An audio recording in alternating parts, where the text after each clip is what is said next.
Hello, everybody, and welcome to the J.Gray podcast. I am joined by Ryan Kablik, aka Mr. Aquaman. Great to have you here, sir. What's going on, Josh? Glad to finally be on one of these, man. It has been a long time in the making, that's for sure. That's for sure. I had this goal of always doing them in person, Joe Rogan style. But something happened to make that. And man, I was so looking forward to it because I was loving the setup with the side by side. Yeah. And you playing like a production master over there with the shots on the fly, trying to cap. I saw you. I saw you over there working. I liked it. Yeah, it's amazing what you can build with a bartender's budget. Yeah. And when you have the vision, right? But it's I've been contemplating about this a lot because of how much media has changed with streaming, because of the pandemic and us being at home, and how many pioneers that we have worked with that have paved the way in reducing the budgets of putting on live shows to where now you and I can do it out of our home studios or out of our living rooms or our bedrooms and put on a captivating experience that brings in numbers, depending on, some of the biggest channels that rival what Adult Swim numbers were for us as kids or Nickelodeon numbers were on cable. And that is such a change in such a short amount of time, Yeah, it most certainly is. And yeah, I can, in retrospect, looking back on everything I've done, that I feel incredibly lucky to have gotten in as early as I did with online tournaments like that, and yourself with ESL, getting in that early, seeing where things have gone here in 2020 and now 2021. Man, 2020 was such a blur. Welcome to the sequel. Look how it's already started. Exactly. Jeez. And it's like, wow, was that just the perfect thing to do at the time to be in a position to succeed now, because that's where it unfortunately went, and no one saw it coming. But that's the thing, is that no one could have seen it coming. But it is fortunate for us to have kind of been at the forefront of seeing a shift in online events and online productions start, and now it's the thing to do. So for your personal experience, going back to our formative years of junior high school, did you want to be in the world of entertainment? Did you see yourself as a broadcaster? What was your life like before you have made a notable career in the fighting game space? In high school, not a single thought about any of this, not one. Back in those days, I had two major aspirations. At the time, I was taking incredibly seriously. Man, I was in shape back then. Tennis. I took tennis incredibly seriously. I was the second ranked in my region, and I even did a little bit of semi-professional coaching for tennis. It was the USTA. I was a low-level coach locally for the United States Tennis Association for a little bit. And on top of that, I was really into art, and at the time, graphic design. I actually went to school for graphic design. And all of this was before actually getting into the fighting game community with the release of Mortal Kombat 9 and at the time, Super Street Fighter 4, the second iteration of the game, is actually 10 years, right? That is 10 years. That one was, I think, exactly 2009, and 2010 was Super. So yeah, for me, I'm going on 11 years since getting into the community, which lines up with right after getting out of high school in my life, because I'm about to hit 30. And 30. That's fun. You start to feel like, oh, I am an adult. Okay. Yeah. And being in the gaming space for so long, it's like, man, did I ever grow up? I'm turning 30. When did that happen? Time is just a construct. It's a complete illusion out here. But let me tell you, it has gone by. And I know that I am still relatively kind of on the newer side of things, having come in with, the Mortal Kombat 9 era, and the FGC having already had such strong roots, with the Street Fighter community, the Marvel community. And so, yeah, even to this day, I feel like I haven't been in so long, but now looking back, it's like, man, all the big names we know have only been here for 2 to 3 to 4 years now. And so, yeah, I back then had no idea that I knew that this is what I wanted to do. And it just kind of fell in my lap, how I got in. And if you want, I can go right into that. Yeah, the one of the best pieces of advice I got in the world of entertainment was from a gentleman named Robert Clotworthy. He plays Jim Raynor in StarCraft and StarCraft 2. And he said, in this world, sometimes you're going to have doors open that you weren't expecting to open. But if you walk through those doors, it's going to get you closer to what you want, then go for it. Yeah. So when I was in junior high school, I definitely was entertainment focused. I wanted to be an actor. I wanted to be involved in that world. But I had really not a whole lot of money to pay for college. So I joined the Air Force. And I went that route and wanted to study to be a computer engineer, just because like in demand for the money, and that's the business decision, go for it. Well, going through that process, I knew 100% that's not what I wanted to do. I'd come to a dead end, and I felt really bad about it when it happened, that I knew this isn't the line that I want to go down. But I felt even more emboldened and strengthened that being an entertainer is what I should do. And a few times I think about, should I take a break or do this or study to become a lawyer or to try to do something that would bring in more kind of guaranteed money. And then I would talk to my friends who are lawyers, and they'd be like, no, we need good entertainers. Stick to what you're doing. And that has been very, very encouraging. So for your experience, how did that kind of twist or flip or shift the paradigm for you? And how do you feel now today that you're recognized as a performer? Man, it was kind of a long process that I went through in those early years of doing the fighting game stuff on the side, as well as working and living kind of a normal life. At the time I was working at Lowe's when I first got into the fighting game community, and didn't hate it. I rose up the company ladder with good work ethic pretty dang fast. Did you have that mustache when you worked at Lowe's as well? Oh yeah, 100%. Yeah, that definitely helped. Because if I saw you in a Lowe's uniform with that stash, I would ask you the question. I'd be like, I was the most trustworthy looking guy, and I worked in the department that's like, it's like the department for like, if you're going there to ask someone that knows what they're doing, that's where you go. And so everyone would look at me and all my colleagues and just pick me, and I'd go, no, here we go again. You see him point from far away. You're like, here it comes. And all the older women would always come up to me. Well, come on, man! You're the closest thing to Magnum PI they're gonna find. That's right. Yep. I will never forget this in my life. There was one, bless her heart. She came up in the little rider, and she like bumped up into me. She like hit me with the basket. And I was putting up a piece of plywood, and she was like, "Hey, can you help me out?" And I turn around and she goes, "Oh my God." I will never forget that reaction in my life. And I took it as the biggest compliment. I swear, but like I could see her. I could see everything. And that was great. But anyways, I digress. So for the first few years, I got into the fighting game community. I got into Mortal Kombat through a buddy of mine and at a local level. And I got into it because I liked just the competitive aspect of it. Mm-hmm. It was a really good way it was a really good stress release, was fighting games and competing. Because I was a competitor for the longest time first. Yeah.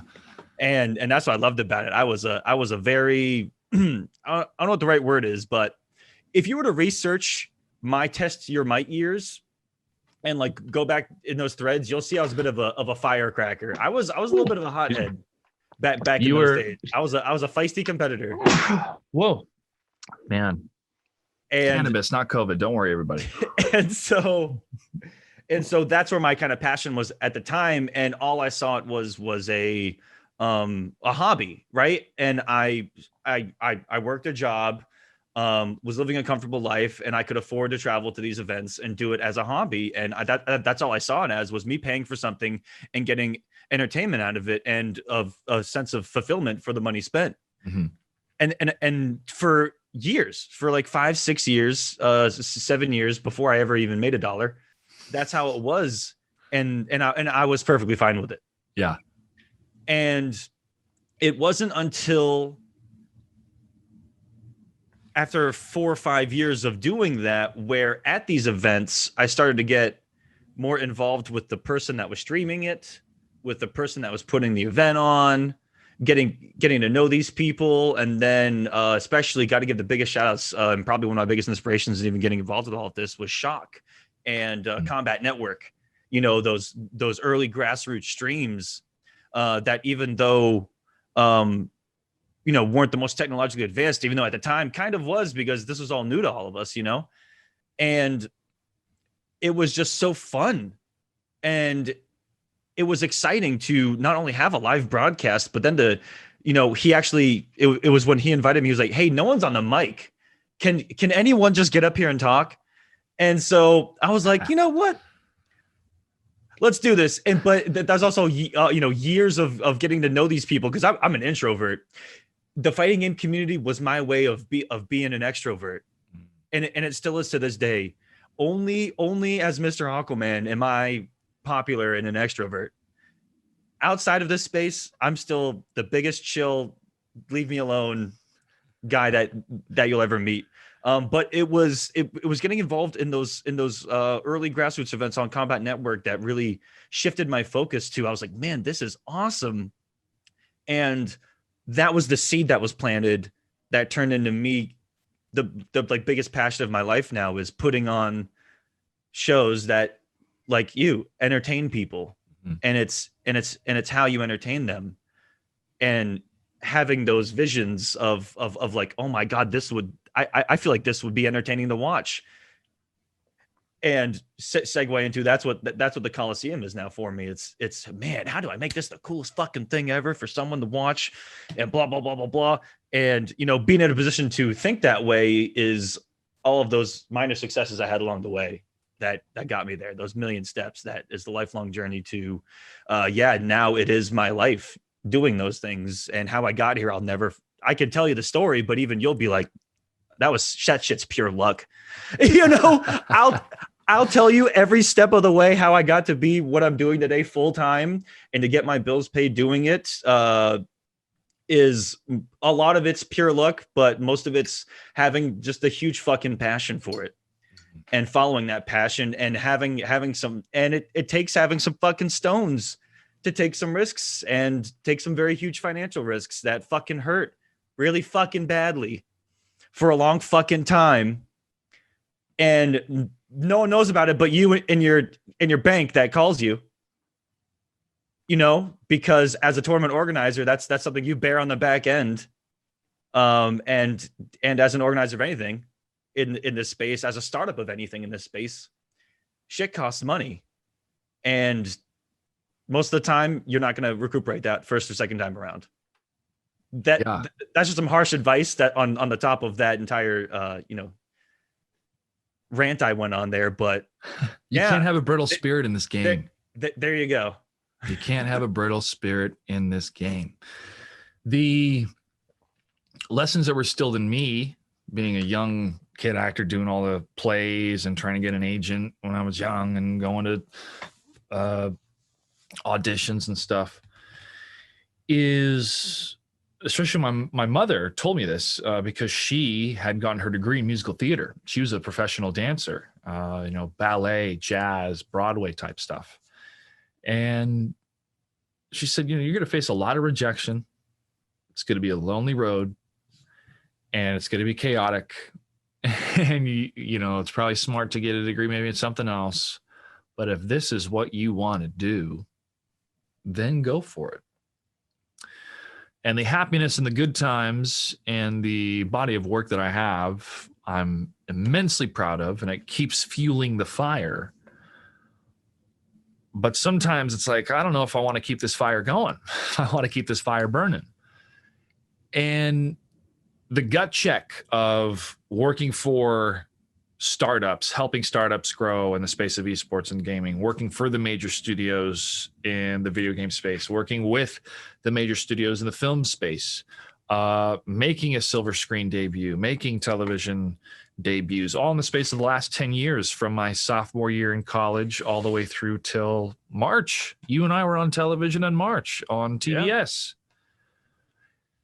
Yeah. And to recognize, yes, the luck, the hard work, and the payoffs, but what really makes me happy in struggling through that made me realize, oh, that's why celebrities kill themselves. Oh, that's why suicide is prevalent with artists or people, is because they felt this amazing high of success and now they're at a downturn, or they're just stressed out, or so many other factors. When the public thinks, oh, they must be living the high life, they must be doing amazing. Some days, yeah. I mean, when you got all the money in the world, you can buy some moments of happiness, but it's sustainability for me. It was like, I need to sustain my happiness first before I even consider what I want to be, a salary and a career. And I truly have missed performing outside of being a host or producer, like singing, dancing, acting, and filmmaking. So I had to examine my time and realize there's different pillars that I need to address. That comes to me first. 1, fitness. 2, being creative, having my own production studio. Any other side job or gig that I do, as long as those 2 things come first, I can manage it. But if I'm sacrificing my fitness, or if I'm sacrificing my self brand that I'm trying to build on all the different channels and YouTube to have that negotiating power in the future, to have a platform that I can share some of these ideas and trailers in the future, the answer is no, because I did that for the last 10 years, making these other corporations money. I did that for the last 10 years, playing in other people's sandbox and making them a shit ton of views. So it's time for me to build something that's sustainable. And that's been a real self-examination for this next chapter. You know, you look back the last 10 years, you look at your formative chapter of going to the events, and then finally, I can do this, and you go for it. And now the paradigm shift to online and working within the space as a contractor, but also building your own shit. And what's great to share this with you is that I don't feel alone. I don't feel like I'm on my own little island losing my mind. I'm like, oh no, other people feel the same way and they're doing the same thing. Exactly. And that's what I wanted to just say, was that to anyone that listens to this, it's incredible that 2 people are here that have had a very similar journey, especially in the past year, of both going through, especially post Final Combat, and when everything truly hit and we haven't left our house in a long time. You know, it was hitting me really hard too. And I had to sit back and take a lot of time off and a lot of self-reflection over a long period of time. We had phone calls during that period, Josh, you know, talking about it and just going through it, even though on paper, you could look at me as someone that was just at an all-time high in success and doing just fine. But I was going through it because I'm going through the same exact things of, I've been doing it, and I realized a lot of things, and I'm still going through it, but it's that same thing of where I learned how to do it. I've done it, and it's succeeded, and succeeded more financially than the things that I've done for other people. Yeah. So why the fuck am I doing stuff for other people? And that's where I'm in a crossfire, you know, like in my mind of, I'm trying to build something right now, just like you, that I want to be sustainable, that I do. Because one of the biggest things I went through over the years with working for other people is not having creative control. Or I'm talking to someone that knows a lot about that. Yeah. And the things that I've done where I've been able to just let my mind run free with ideas and stuff like that, and actually design an event from the name, logo up, everything was TCW. And if you can see the reflection in my shades of, I keep my banner from that event right there. And the Coliseum were both purely just mine, just me going crazy with everything that I love doing and putting it all together. And it was the most successful thing I've ever done was the Coliseum. And that was a culmination of all of that. And so that's where I'm like, do I just do that full time? And that's it. Or do I continue to do these other events and work with other companies to not just create more opportunities for myself, but for the community and the players? Because I've got notebooks of series ideas and formats and stuff. And it's also a pleasure to get to work with other people and build everyone else up too, not just myself. Yeah. Collaboration also sparks a lot of inspiration, but that's how we were able to make the Pro League happen, was a collaboration of very passionate and skilled people, from Brett Beeling to Brian Compton to the commentary All-stars. team. That was the all-star team. Yeah. I mean, everybody working behind the scenes when it came to lighting, set design. Everybody at the ESL America studio wanted to be a part of those electric productions, because fighting games translate the best to a live audience when it's a variety. When I mean variety is people that worked at the studio. Some were more League of Legends players, other were more Dota players. Some were more StarCraft, others were more Hearthstone. Like, you had your projects. We all played our different games, but we all had our kind of specific flavors. Everybody would still want to come to the fighting game stuff. Yeah. And that's how I explained to people, this is why this is going to be the most television friendly programming for esports. And I proved the world right, because we brought it to network television, and we're still the only community that's ever brought anything to network television for video games. So it's such a big win, but television is so old. That's why it's not as. Can I touch on that real quick too? Yeah, go ahead. It's because it's so fresh in my mind. We just did probably the craziest production for a Mortal Kombat event ever at the We Play Dragon Temple, right? Yeah. And it was such a privilege, but I tried to be as active with everyone in that arena as possible, that was working the cameras, that was working the production, everything. And having talked with everyone loved, because this was their first fighting game event ever. They were used to Dota, they were used to League of Legends, they were used to CSGO, and they said that this was so fun because it was one-on-one. And every single match and every single person, there was so much more energy in that arena. There was so much more tension built simply because of that. And they were loving it, and kind of figuring out for themselves, where I was talking with one of the head producers, and he was like, dude, fighting games are awesome for this environment. Yeah. Because of that. Yeah, exactly. There's a lot of cross potential. There always has been with UFC in my mind. But when I think of boxing on HBO, and HBO is owned by Warner Brothers, Warner Brothers owns WB Games, obviously, I go, why don't you cross promote a lead up before the preliminary rounds of a Mortal Kombat exhibition match, just to test it out and see what the audience has to say. I think that'd be a fun experiment. I've been trying to advocate over there for a while. We've been trying to advocate for a lot of cool experiments. A lot of stuff. For a lot of things. Yeah. We're not storming their headquarters and shitting in it and stuff like that other people want to do to try to make their way. But no, we're patiently waiting and asking and applauding for the great things that they do put together already. The overall attitude, though, of money in the scene, or the importance of the scene when it comes to the product. The developer is in business to sell game copies or to sell items within the game. Everything must revolve around that. For the most part, the competitive side is a marketing arm in order to sell more copies of the game. It is, and most of the time it is just in the marketing budget of these companies. That's it. It's the only place it comes from. And the actual engagement on the competitive side compared to the entire buyer force that purchases Mortal Kombat, it's a smaller percentage than people think that are interested in the competitive scene.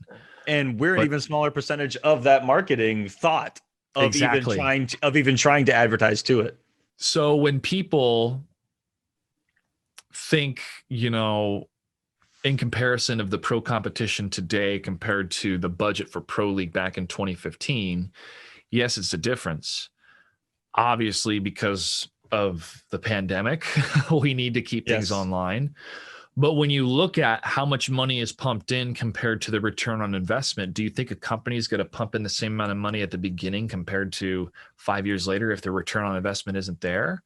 Exactly. No. And that's a So question smart not a lot and sustainable. of people. Yeah, and that's something that I think that every single person needs to ask themselves in anything in this space is what's the return on it? Because that's something that's missed even on players, even on most players, even in this space, which is incredibly small, will I saw a period where they saw all this money and then they were like, well, I should be entitled to this much per month. And the first thing I would tell these players, if I got the opportunity to have this conversation with them, is I would say, why do you think you're worth that much, and how are they going to make that much plus back off of you? Yeah. And they're like, I didn't think about it that way. Just that question is how is someone paying you going to make money off of it and get a return on that investment? And that's something that's lost, I think, a lot in esports. It is. And it's just lost in entertainment. Apply it to anything, an event, trying to get a budget, anything. Yeah. Players have to understand they are entertainers. That's what you're doing. You're there to play the game the best you can, but you have to be part of the bigger show because the show is trying to sell something. And your role in the show is to be, an amazing player, but it's to have personality, humanity, a connection to some members in the audience, either be the heel or the good guy. Yep. And the players that are still rocking and rolling understood that, and them having chances to shine with interviews and pop-offs and stuff. It's great. And if you've built that audience, that audience has that built trust with you, and if you're putting out a good enough product, people are going to pay for it. We play as a product that I would pay for, which is, everybody looked great. The set looked great. The post packages of the loser and interview style and moments was awesome. That was the right way to do it. It gets rid of the awkwardness. And players like, oh, I should have been interviewed after you lost. Yes, you should, because you're an entertainer. But because your maturity level when it comes to being on camera and holding your emotions together is limited, let's do it in a post-production package. And there's a sensitivity and a taste to it. You don't just run up and do it. You interview the winner first. You let the loser sit down, talk with his friends, take a shot or two, in the locker room. Yep. And then they're ready to talk about it. They have to be able to process. But in that process, it's also part of your professional responsibility to be able to express your emotions, win or lose, right? I mean, when I see that stuff from people, I just go, I don't think you've ever worked in sports entertainment or understand what it's like to work in sports entertainment or what it's like to work in entertainment when you realize that you're putting on a show. Yeah. I was on a trivia show called Nerd Wars over on Popcorn Planet, and it was four of us. And when we started, we all had to debate until one of us was left. And when the first one started, we were ruthless because we had to put on a show after it was over. And I won, by the way. It was for The Mandalorian.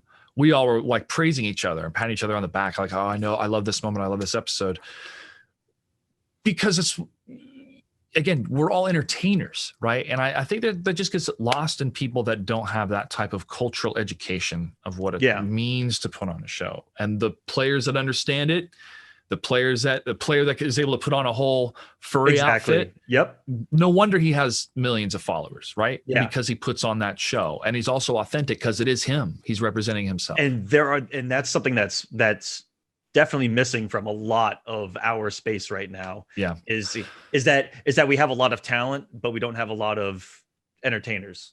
Yep, exactly. So I want to jump into this week play event. Yeah. Because y'all did a great job. But the number one thing, and I reached out to them via email and I said, listen, here's my credentials. I want to talk to you all because if you have that good of a budget to make a set, I can show you the breakdown of the equipment, staff, and hell, I can even oversee it as a producer of live slow motion replay and telestration. If you were able to have those tools, and then you could press a button to bring up and write down the frame data. That's honestly something that I've been that I used in the Coliseum, even though on a much smaller scale. Yeah. And that I think is going to be next level for something like that is because you can be super analytical with a fighting game, and there's just something about that John Madden effect of adding that production value. But it's just funny that you brought that up, because I that's what I'm looking to bring. Same. That's what I'm doing as well. I love it with that's my just software. So fun. Yeah. But for an organization that's trying to make their name not only in the FGC, but they're a business conglomerate that's trying to show their data integration within that region of the world, show the world your capabilities of technology by having live telestration and do it better than anybody else. Yep. You have that money. So I reached out to them, and if they want to talk, great, but we can do it for 20,000 or less. 2 3-play machines, 2 operators, you and another analyst are over their shoulder, and you're pinpointing what you want to talk about. You could pick one player, the other one could pick the other player, and the third guy's in the back taking a sandwich break, But you're able to tell the story of the personality of the player through the gameplay. Yeah. And with technology today, doing that is going to help build the emotional connection. And you can put someone truly as an analyst like myself. Not only can I try to get you to, with what I'm saying, give you an insight to what the player's thinking. I can show you. I can visually say this, that, here, there, that, versus saying, well, this could be going through his mind. I can actually show you, and with those breakdowns, and give you extra little bits of information. And the pacing of the rounds is perfect to kind of do that with, going back to character select, perfect opportunity to do that, to squeeze in multiple of them, little things like that. Exactly, man. It's those elements in the run of show increase the production. That would, if you have that sort of money, that's what I would focus on and pour into. So if they call me and have like what are your ideas? That's it. That's the idea. And if they want to break down exactly, I mean, we can build it ourselves, but here's this player's playing as Jade, and you circle Jade and go, she has 3 options. She can do her back 2, which would hit. Yep. She can stay neutral or that. And then you go, and then the decision was this. He goes for the neutral, arrow, boom. This closes the gap. He's open to break up the combo. And here, if our opponent would have pressed down instead of down duck, he would have still been alive. Back to you guys. Boom. It just back to you guys. The beauty of it is, and you wrap it up going, and he was able to make that decision in 1/16 of a second. Yep. Back to you guys, because they're playing this game at the fucking speed of light. Yep. And that's how fast they have to make these decisions. So I've talked about this with professional people from sports, both players and behind the scenes over at Turner Sports when I was working with them with Street Fighter and Injustice. And I explained to them it's the same as being in a batter's box in Major League Baseball. That baseball's coming at you at 90 plus miles an hour. You have a fraction of a second to decide whether you're going to swing or not. That same fraction of a second, that same window of time is what these fighting game players are doing. Sitting down, pressing buttons. Every swing, every second. Swing. Yeah. Every second to multiple times a second, a ball's getting thrown at you. Yeah. Is a wonderful analogy. Yeah. So, and they said, yeah, that's an apt analogy, but it's up to us, the storytellers, to be able to convey that. And the best way to do it is to show it, not just to tell it. So replay, telestration, slow motion, let's go. That's what I want to see in the next one. For sure. I mean, the augmented reality was kind of cool too. Oh yeah. Keep that around. That was cool. Oh yeah, for sure. What if you could combine both? You guys are there standing with the screen, and you're, it's doable. But we have to keep pushing forward. Mm-hmm. We push the envelope a lot from 2015. Always be improving. And always be improving, always be learning. But what have you learned when you wanted to incorporate your own brand and kind of take everything in and build it your way? I would say within the last year during the pandemic, what are kind of some things that you've learned either on the software, the hardware side, or schedule side, or design side? So I haven't implemented too many new things this year to my approach, other than things that are outside of a technical aspect. It's more of a cool idea, finally pulling the trigger aspect. It was, I went outside the box this year in my approach to what I've been organizing. I've been pulling in more resources. I've been pulling in more people, um, with a simple premise. I'm pulling in as many people that are a part of this community as possible to put together something truly made by as much of the community as possible. And every aspect of a production made by someone in the community, down to the music used during the game, down to the music behind the casters, made by Mortal Kombat players, graphics made by Mortal Kombat players, animations that are, the animator took a recording from another Mortal Kombat player and then it was edited by a third Mortal Kombat player, because that's what the entire fucking team is.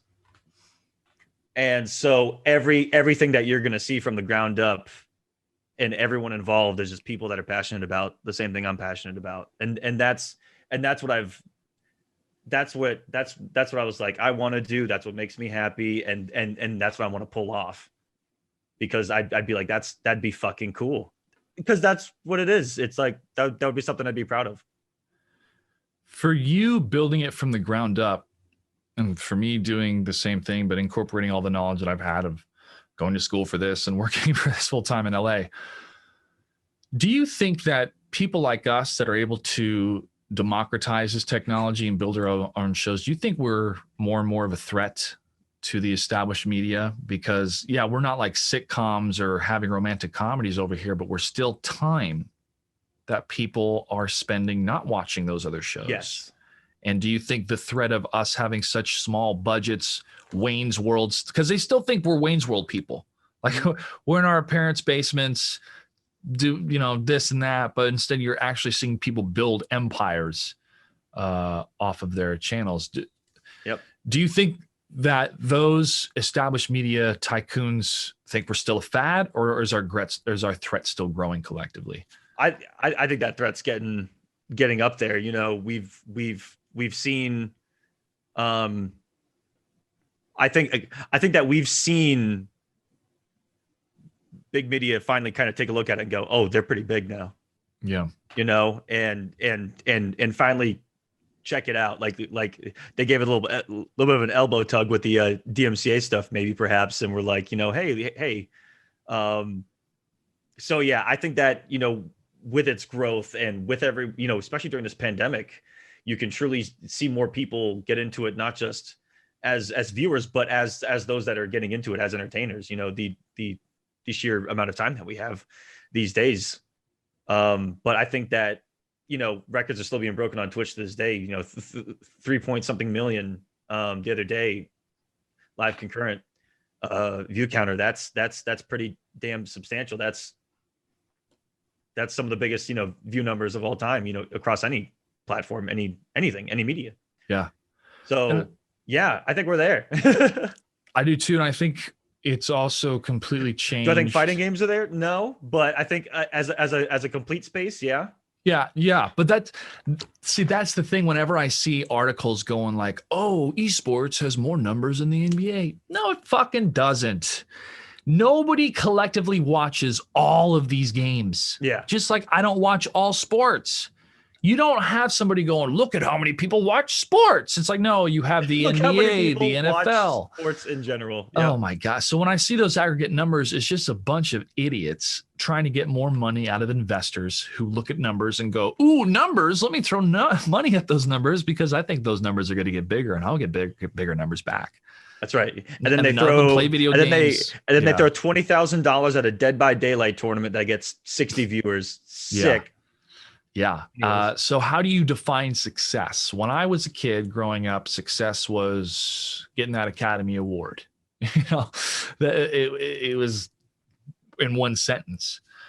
And then in college, I had a really good professor when I was learning all sorts of things about digital media, but he said everything's changing, and all you need is 1,000 true fans. A true fan is someone who spends $100 on you in a year, be it merchandise, Patreon, whatever. This is before even Patreon existed. And he said, if you can do that, you will be able to live comfortably as an artist. So let that be your goal first, of 1,000 true fans. And I went, shit. That's the best advice you can give anybody as an artist, but especially for somebody that's like focusing on a YouTube channel or media content or being live. You know, you see people that stream and get more numbers than you. And yeah, of course you have a tinge of jealousy because this is cutthroat entertainment, right? But you recognize, oh wait, that person had smaller numbers a long time ago. Yep. I need to put in the work and the time. And you can look at that and go, it's because they're doing this differently as well. Exactly. And you have to be able to acknowledge that and accept that and be like, damn, they're fucking entertaining. You know, sometimes honestly, sometimes you have to look at someone with more viewers than you and go, they're fucking crushing this. And that's why. Mm-hmm. That's that inspiration. But you can't live in the moment in this space if you're trying to build your own brand. You have to look at it from a 10-year perspective, because I've been on YouTube since like 2007, but all the views that I'm responsible for are on other channels for big corporations that get all the money, right? Yep. But I look at where people were that I have followed, even in the last 5 years, let's say the last 5 years, and how they were at like 1,000 or 2,000 subs or 20,000 subs. Now they're at 800 and something thousand. So I look at that span of time of their growth and I go, damn, they were consistent almost every day for a 5-year span. And now they're here. That is so much work, but you have to put in the work. And you go back to what their stuff looked like towards the beginning. Hardly any graphics, not that great of a mic, but they're trying and they're interacting with their audience. Authenticity is the ultimate point that I want to make, is authenticity. And the less middlemen that we have between us and the audience, the more authentic it's going to be. Yes. So us doing this podcast, we're going to talk about real shit, because what else is our motivation other than to share our experiences and our passion and to educate others, you know? And that has just blown up, I feel, what the definition of AAA media or highly polished media, televised media is what people crave. No, people crave honesty, even if it's two people talking in microphones. That's what they crave. And, you know, in this space, that's where I've gotten, you know, to a really good point. And it took a long time where, you're right. You know, just talking real, it gets tiresome, when your creativity or your anything could be held back because of a middleman that's between you and the audience. You know, someone saying, don't say this, someone saying, don't say that, someone saying, you know, this is how we're doing things. And on the inside, you're like, oh, it could be done a different way, or to what you could think is a better way. And for someone like me, again, I've been living every life you can live in this community, and in Mortal Kombat. But you know, I do an event on my own, and it's nothing but great. You know, nothing but great. From the ground up. And if I do another series, I'm in a similar position, but without any of the, you know, there's almost a less sense of accomplishment, because it's not something that, you know, not necessarily you put a lot into, but it's because you couldn't express yourself a certain way because someone else is in control. You know, and compromise. Yeah. And so but you gotta be able to do both. There's a lot of that. And again, for someone like me, it's a that's what I'm realizing is that I'm not liking that middleman feel. in a lot of situations where I get more success and more out of it if I'm direct, you know, if it's just me, if it's just me doing my thing directly to my viewer and my supporter versus doing it through somebody else. Well, those are the people, which is what you were just kind of getting towards. Yeah, but those are the people I think that feel the most threatened are the middlemen. 100%. Yeah. They're like, wait a second, 100%. they don't need all of this stuff. They can just press a button and they're live. And Josh, you know, again, talking real, that's what, you know, Combat Cup was to, or War of the Gods was to something like ESL, was someone doing it so cheaply. And everyone, well, you know, again, and that was kind of the, you know, a lot of that crew was, it was kind of specific to kind of put it out there that it could be done cheaper. Yeah. You know, just to be blunt about it, but we were kind of proud of that. We were like, guys, it can be done so much cheaper and at the same level. Yeah, but that type of level hadn't been proven yet from for sure. From like a remote crew. Like there's just 100%. When you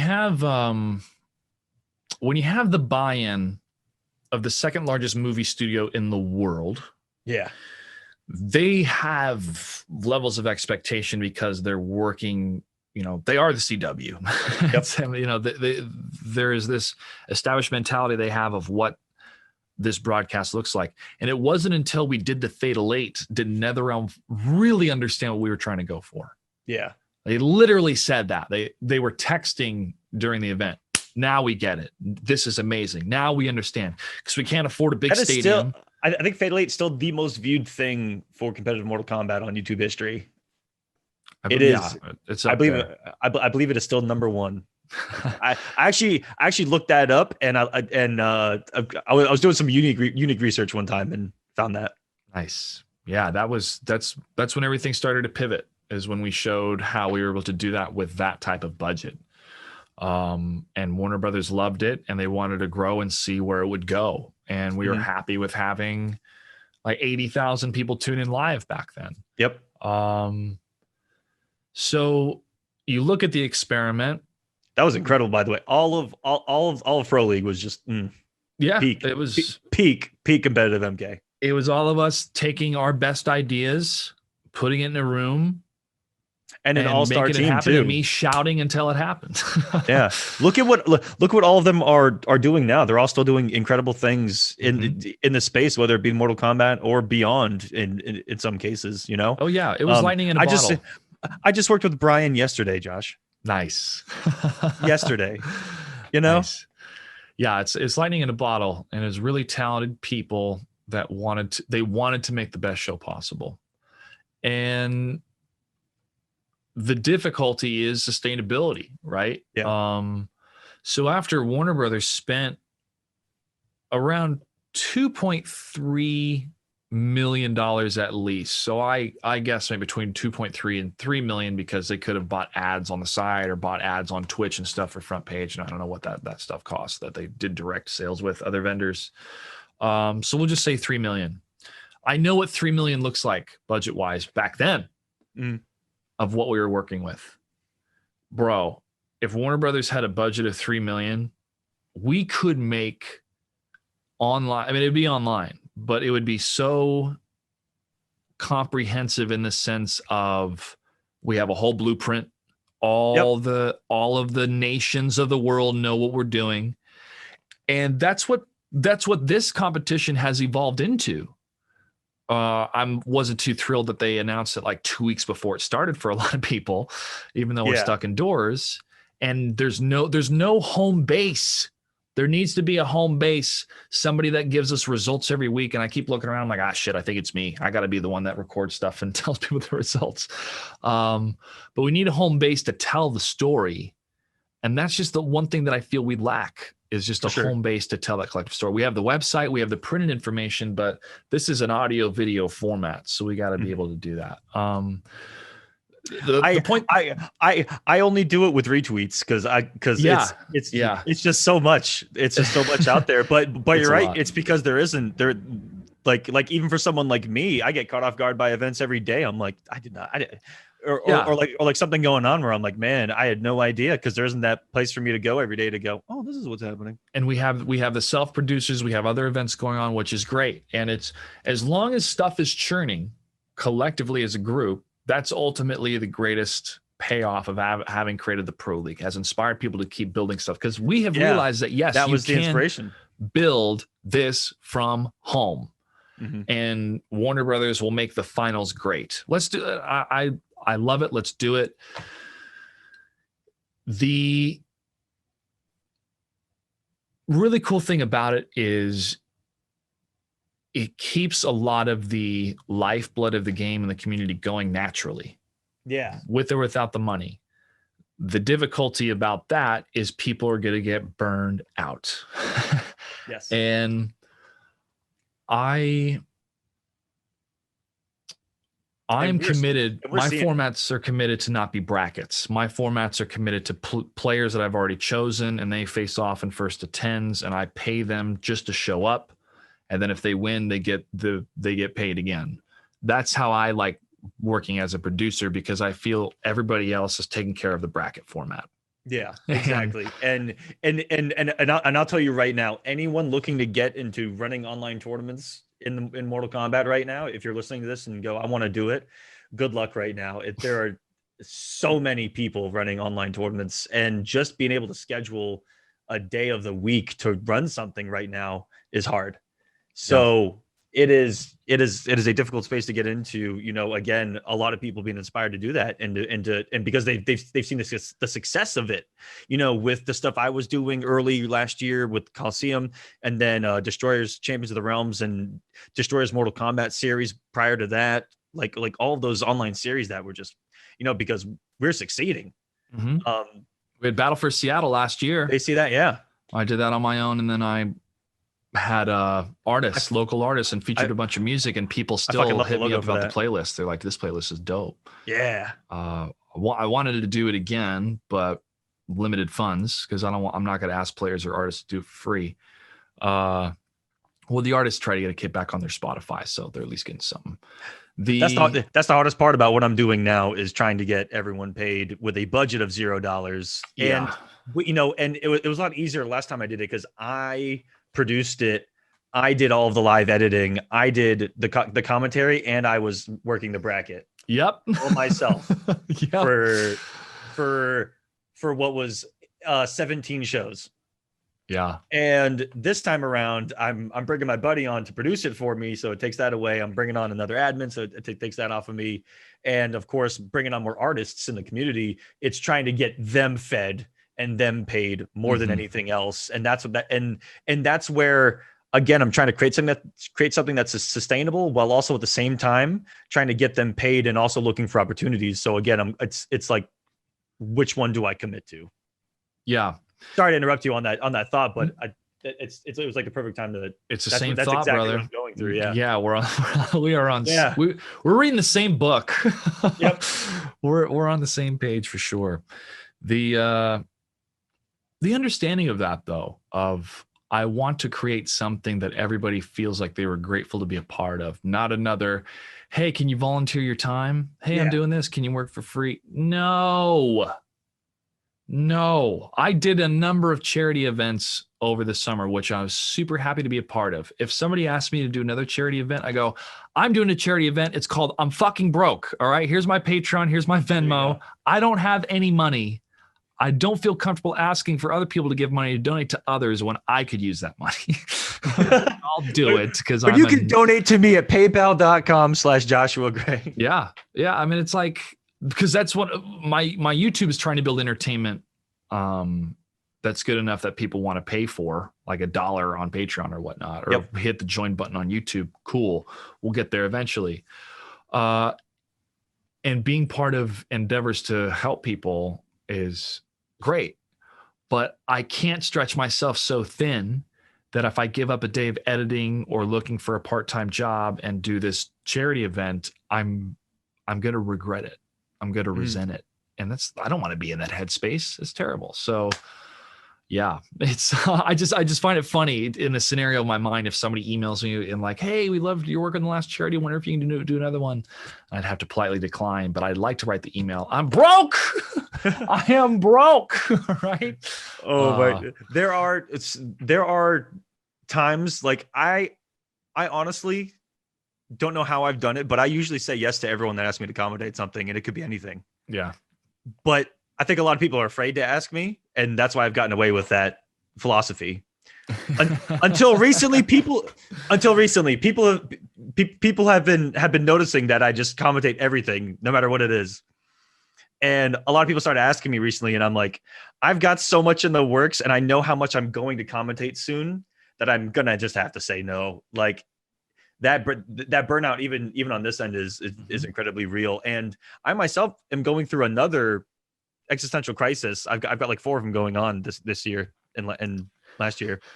Is that I was about to make a commitment to stopping personal streams and rebranding everything under just tournaments and just focus on the organizational and commentary aspect of things only.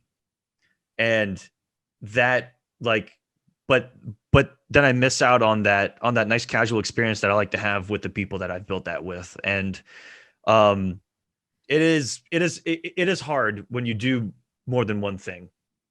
Like I love organizing events, and I would be happy to just do that and never even be publicly known. Like that would just be super cool.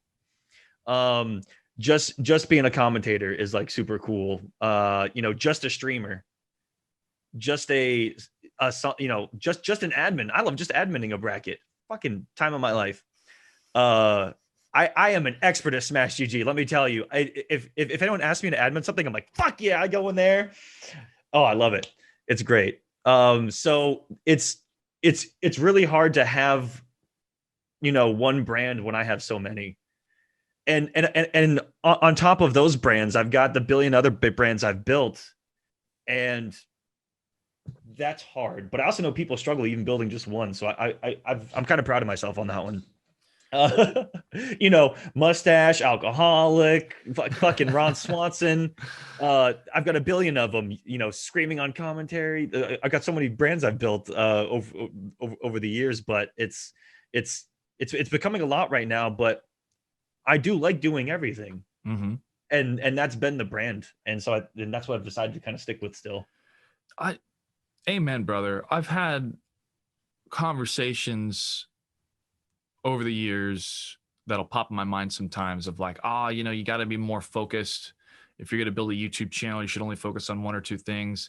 And then I see other people who make like 3 or 4 YouTube channels all focus on different topics. And I went, nah, fuck that. I'm keeping my brand, my name, my birth name, and I'm going to be me. I'm going to play what games I want. I'm going to talk about shit that I want to. I'll categorize them in different episodes and have them in different playlists on YouTube. But I'm not going to create different channels and all that other bullshit and ride the algorithm. No. And another thing too because I just don't like the form of editing is white edits on YouTube where somebody says a sentence, then they cut, they say a sentence and they cut. Just like, can you not say a paragraph? Oh yeah, exactly. Dude, those are the worst where it's like, you couldn't get through 4 lines without editing this. Yeah. And I look back at a lot of the YouTube personalities. I can't do it. I can't do YouTube, anything pre-recorded. Even this, if it wasn't one take, I couldn't do it. Well, it's a style. It's not my cup of tea. I don't like it. And when people with money that want them to co-host a show on stage in front of an audience, like, oh, you have a popular YouTube channel, you can host. Fuck you. No, they can't. They bomb. It's so funny to see the cringe fest. And fuck you for hiring them because you put them in a vulnerable situation, which means you have no idea what you're doing when it comes to entertainment. Over and over, I'd see that. And I go, well, I'm sorry, dude. You're now meme. I mean, ride the meme, embrace it. But dude, we need to give that advice to everyone too. Real quick, if I cannot tell you how much success I've gotten, and I've seen others lose success off of letting a meme destroy them versus embracing it. Yep. I could give you examples of that, but I'm not going to, of other people, but of myself. That's the very first thing, the very first success I found was getting a notable win in tournament. And after getting that notable win in tournament, a popular community member, Pig of the Hut, created a Test Your Might article and was like, "Who's this Tom Selleck looking motherfucker that just beat 16 or that just beat CD Jr. in tournament?" And it's a giant picture of Tom Selleck and then me.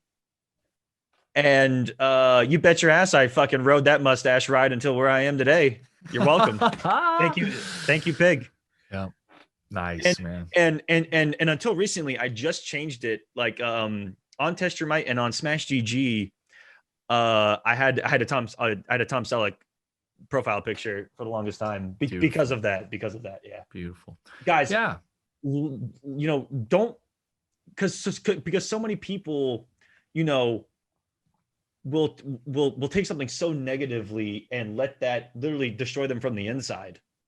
And you need, on top of that, some thick fucking skin to do what we do. Mm-hmm. And it is not for everyone, and it's not for people that are even still doing it to this day, because they're letting it fucking destroy them. And they're just not strong enough to get 5,000 negative comments on YouTube a day talking about how fat fucking narcos you look. I get it. I look like Pablo Escobar when I was fat. But guess what? I loved it. And I love that show. And I was like, fuck yeah, I look like fucking Pablo. Let's go. Narcos it up.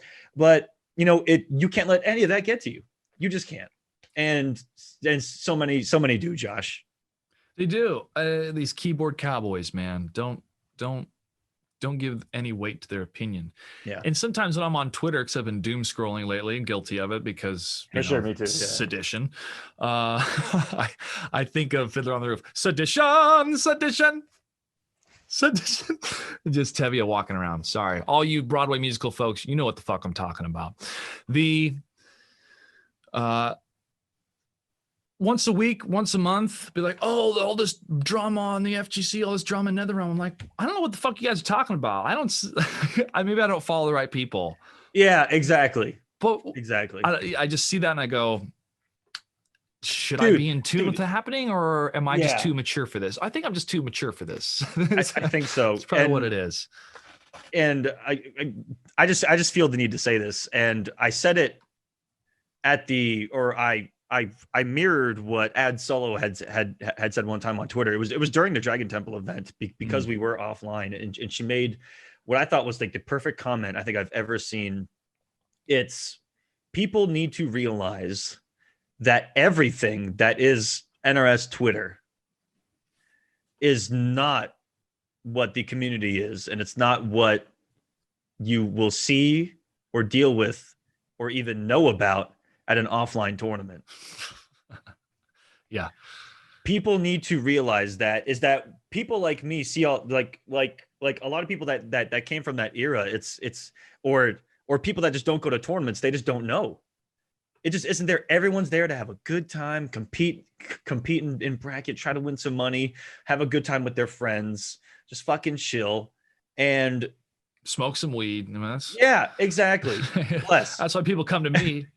Joshua, what's up? Come to my room. Let's go. I got something for you. And honestly, that's part of what got me into the fighting community. I told you was I traveled a lot early on and out of pocket because I loved it, because every event started turning into what felt like a family reunion. You fuck all your buds. Yeah, absolutely. Hell yeah, man. So and so from fucking that one state. Oh shit, they're coming from out of country. Fucking. It was Australia, it was incredible. And even offlines to this day, and especially the Dragon Temple event, because everyone there was there with kind of the same mentality of just fucking enjoying it. Mm-hmm. And so there wasn't a negative thought in that space. And versus Twitter, that just there is drama every day. I feel like, and it's drama created by and almost separate. It has nothing to do with the competitive Mortal Kombat space. At the end of the day, 9 times out of 10, it's just high school drama, and it got to a point where I had to just mute everything and not deal with it, and use Twitter less. Is also something I've done this year. So in the past year, that's helped out a lot. Yeah, that was helping for a while. But then some serious shit happened lately. There was some serious shit too much. Yep. Yeah. Well, I kept wanting to vent because my cat doesn't understand. And we have a flea problem right now in the house, which has been so annoying. I've been dousing the carpet with all sorts of different chemicals and using neem oil, trying to hatch all the eggs, vacuum, like just doing everything that I can before I put a collar on her, because I don't want her to wear a collar really. But now it seems like she's gonna have to wear a collar. But I've sprayed the backyard, like just like this on top of my country falling apart, being broke. It's just like, these what fucking the fuck, these 2021? fucking fleas have got to die. It's goddamn parasites. So I'm about ready to get a blowtorch and just Josh is carpets anyways. Josh is ready to go to war over here. Oh, absolutely. Fucking fleas. Scorched earth, motherfuckers. Yeah. I've never had a problem with them like this until now. And she's an indoor outdoor cat, but it's just so fucking annoying. It's like, God, during a pandemic when I'm stuck indoors, the fucking twilight zone I'm living through. But honestly, if that's the worst of my problems, I'm doing pretty good. Yeah, I'm doing better than most. And guess what? When and if the day comes where you do go through your house and there's not a flea in sight, it's a good feeling, because I just went through that like a year ago, where I had a problem, and like it got to a point where I was like, oh my God, they're gone. I did it. And it was one of the greatest feelings in my life. Yeah. And to this day, I'm just like sometimes I'll just be sitting like in my living room on the carpet with my cat, and I'll have that epiphany of going back a year and going, oh, I did do it. I did it. Yes. That's gonna be me hopefully in a couple days. I hope. And I hope it is, because that's gonna live with you for a long time. It's so annoying. Cat owner things, yeah. It's just like, and I haven't had any issues, and I've been here for years, right? And then now I wake up and I'm like, I have fleas. I have fleas. Am I a loser? It's the icing on the cake of God. For fuck's sake, man. For fuck's sake. Yeah. It was a great thing to think about on a mushroom trip, going, God damn it, man. It can only get better than this. Yeah, it can only get better than this. 2021. Oh, man. I think I was telling you last month I had that moment I'm broke. I'm so broke. I have 2 credit cards maxed and $1.50 in the bank account. Fuck. Maybe I was wrong. But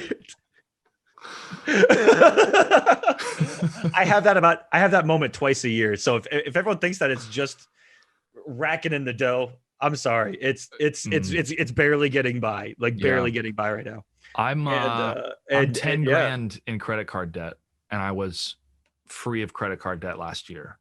And then I was like, I gotta buy. I have cash and savings. But in an emergency like this, it's like I'd max a credit card first, because I need to have that emergency cash in case of anything. Yeah. Right.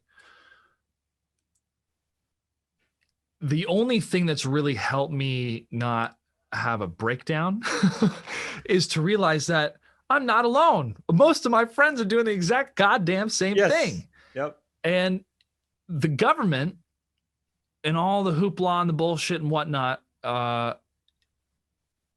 has told me point blank, you're only worth $235 a week. And I have been trying to budget and use that to survive, but it's not enough to survive. No, it's not enough. And it's a very stark divide between what the rich and those in power think is enough to survive in comparison to people online. They think that you're rolling in the dough, or I'm rolling in the dough. When I'm like, I don't get residuals for all the TV shows that I did to build the NRS scene. I don't get any kickbacks or payback. I get a set fee, and that's it. So it's in some areas it's despair. It's like, fuck, man, I've worked so hard, and now I'm here. But then I just think about the body of work, the moments that I've had, the wonderful family that I've built with these people. It's just stuff that you can't go out and buy. It's years and years and years of work. And when all that's been cut off, I mean, I'm out 40 grand is what I'll make as an entertainer, more or less. if I play my cards right, if I had a couple good shows coming in, and that's pretty good. That's pretty goddamn good Mhm. in the scene. Between 10 and 40K, I think you're doing pretty good in the realm. That's all gone. That's all wiped out. And it's adjusting and figuring that out. And it's such a weird fucking place to be, man, because you really do feel alone, where you're like, Yeah. where did I go wrong? But you didn't. And It's just and there how the are game is played. You know? and there are a lot of people in that same exact spot. I think I've told you that even with talking with my buddy who's going through the same exact shit. I told him I'm like I just had this conversation with you back when we had that conversation a couple months back, and he was like, he's going through that shit too. I'm glad I'm not alone. And it's like there are so many people in that position, and I see so many others in that position, where but I'm also seeing some good things from that. Yeah. I'm seeing a lot of fires being lit under people Yeah. for the And for the that's the for the first silver time. lining is Yeah. what really does make me happy, and it's time for me to pursue it, whether or Yeah. not the world's open yet, or at least If you were identify being a those lazy things. bitch, it's time to stop being a lazy bitch. Yep. Yep. Yeah, For sure. that's it. And that's my piece of advice, I think, from both of us to anybody listening, is you're not alone in feeling the what the fuck did I do wrong And type the of what the fuck am I mentality. going to do? Yeah. Yeah. Now's the time to do it. And especially for men, I think it's just because of the innate cultural buildup in us, and also part of our DNA of being providers, of you hitting 30, me getting close to 35, and recognizing, what do I have control over? What should be my realistic expectations of myself? What are expectations for a world that doesn't exist anymore? I'm talking about like the 1980s boom, my parents' generation. You're married with kids in your late 20s. You work for the same place for 30 years. You get a pen. All that is gone. Yep. That disappeared in 2008. And to identify within my own culture what is success and finding that happiness. And it's a fun ride, man. Your early 30s are going to be fun because you really are going to pinpoint the things that you love to do and want to keep doing. Yeah. And it's going to be that solid piece of you that helps you keep going in these times of despair. That's what's helped me, of knowing I am an entertainer. I am a storyteller. That line of work has been all but wiped out, except building your own YouTube channel right now, or you're part of, major productions. What can I do? I can buy a camera.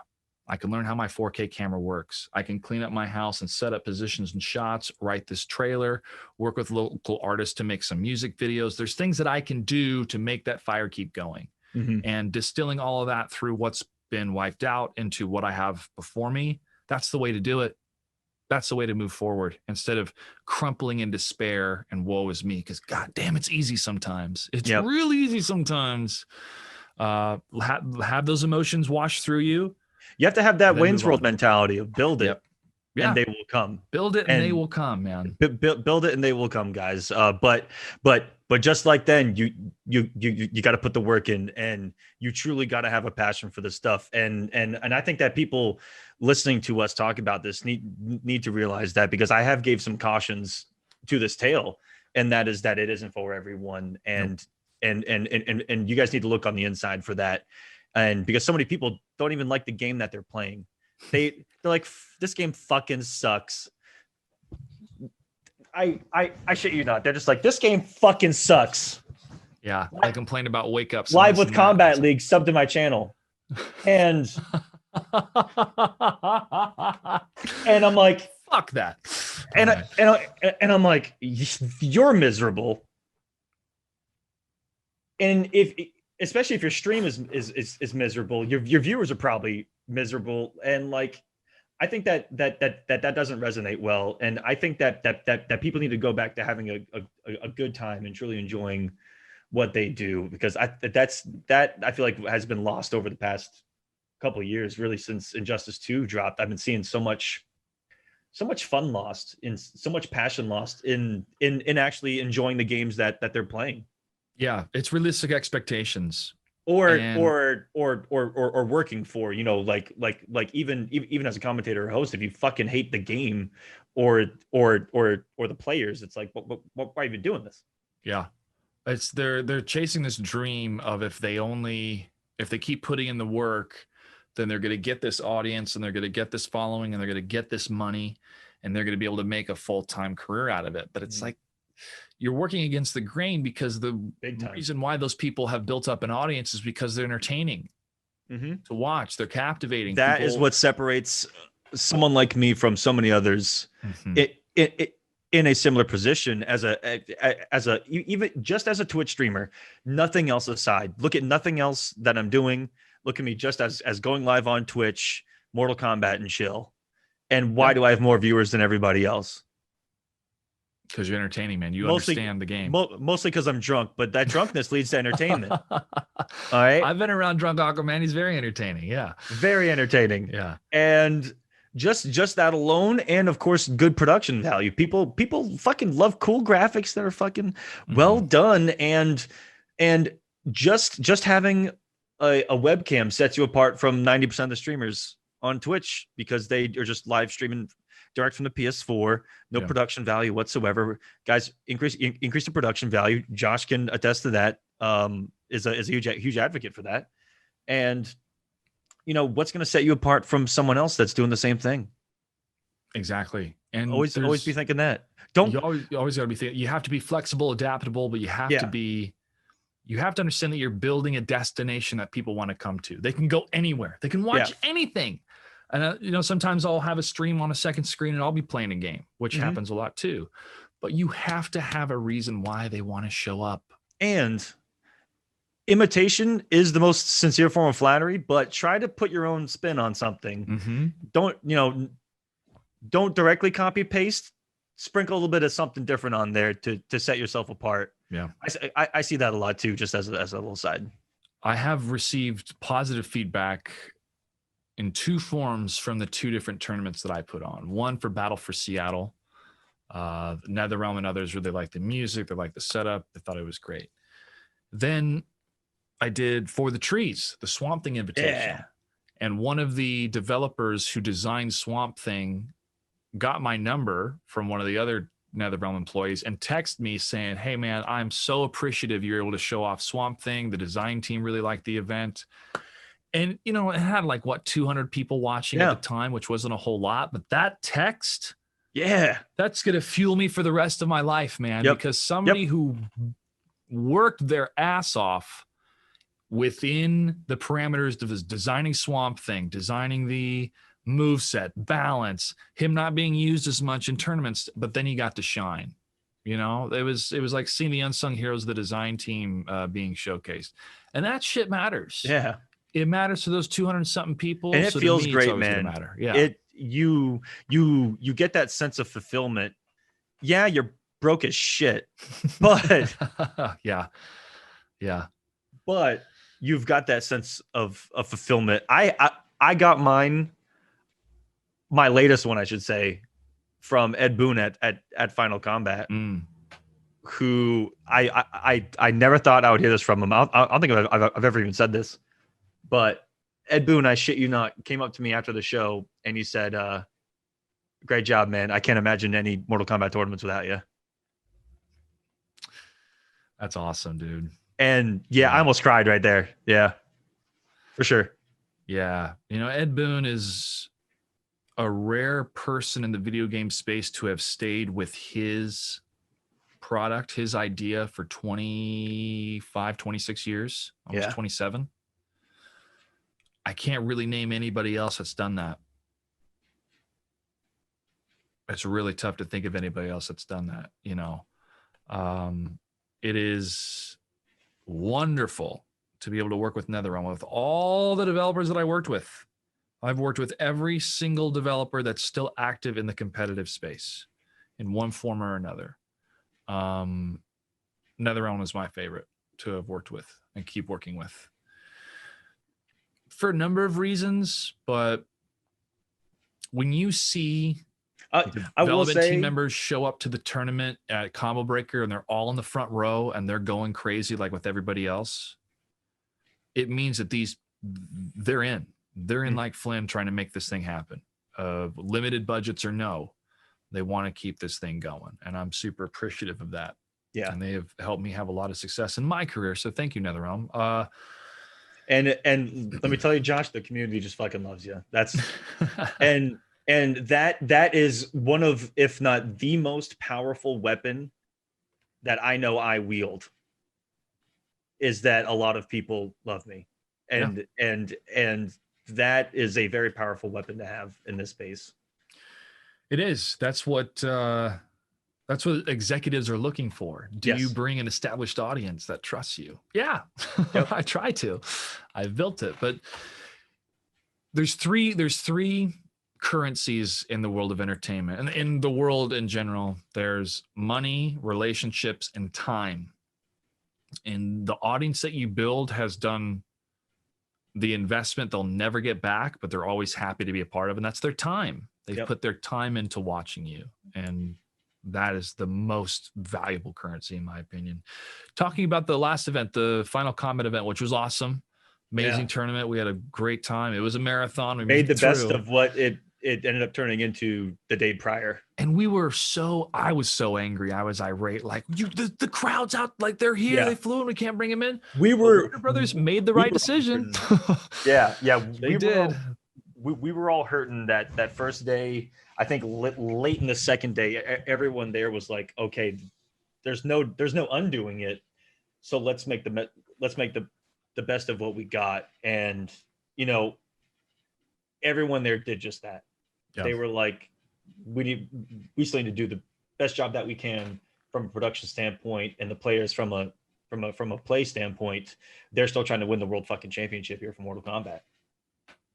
And we got Spawn and Keith David.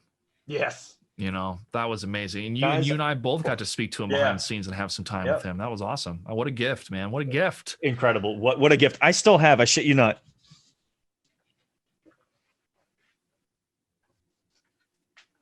the makeup brush from that session where I was also in that room with Keith David. Says Aquaman right there on the tape. One of my favorite souvenirs. That's awesome, dude. Is the makeup brush from Final Combat, where I got a picture with Keith David, who was fucking down to earth, man. What a cool guy. Yeah, good advice on the voiceover world. It was great, and a great tournament, great production. Just everything was great outside of the pandemic being unleashed. And I'll always remember how pissed off I was, venting in the hotel room, talking to Willie P and the guys over at Intersport, and they were frustrated too. But then calming down and realizing, okay, if I'm an executive at Warner Brothers and this small event compared to their overall plans of a billion dollar studio, we don't want these kids' grandmothers to get sick. So we're just going to shut it down. Like, okay, now I got. Now it was like I when I saw that they had canceled like everything Warner Brothers at the same time. That was much bigger, because once I saw I think it was South by Southwest got canceled that same weekend. Yeah, we were getting those texts, that announcement on the plane. We had heard, I think, that it got canceled, and that's far larger than what that was. Yeah, this was March of 2020.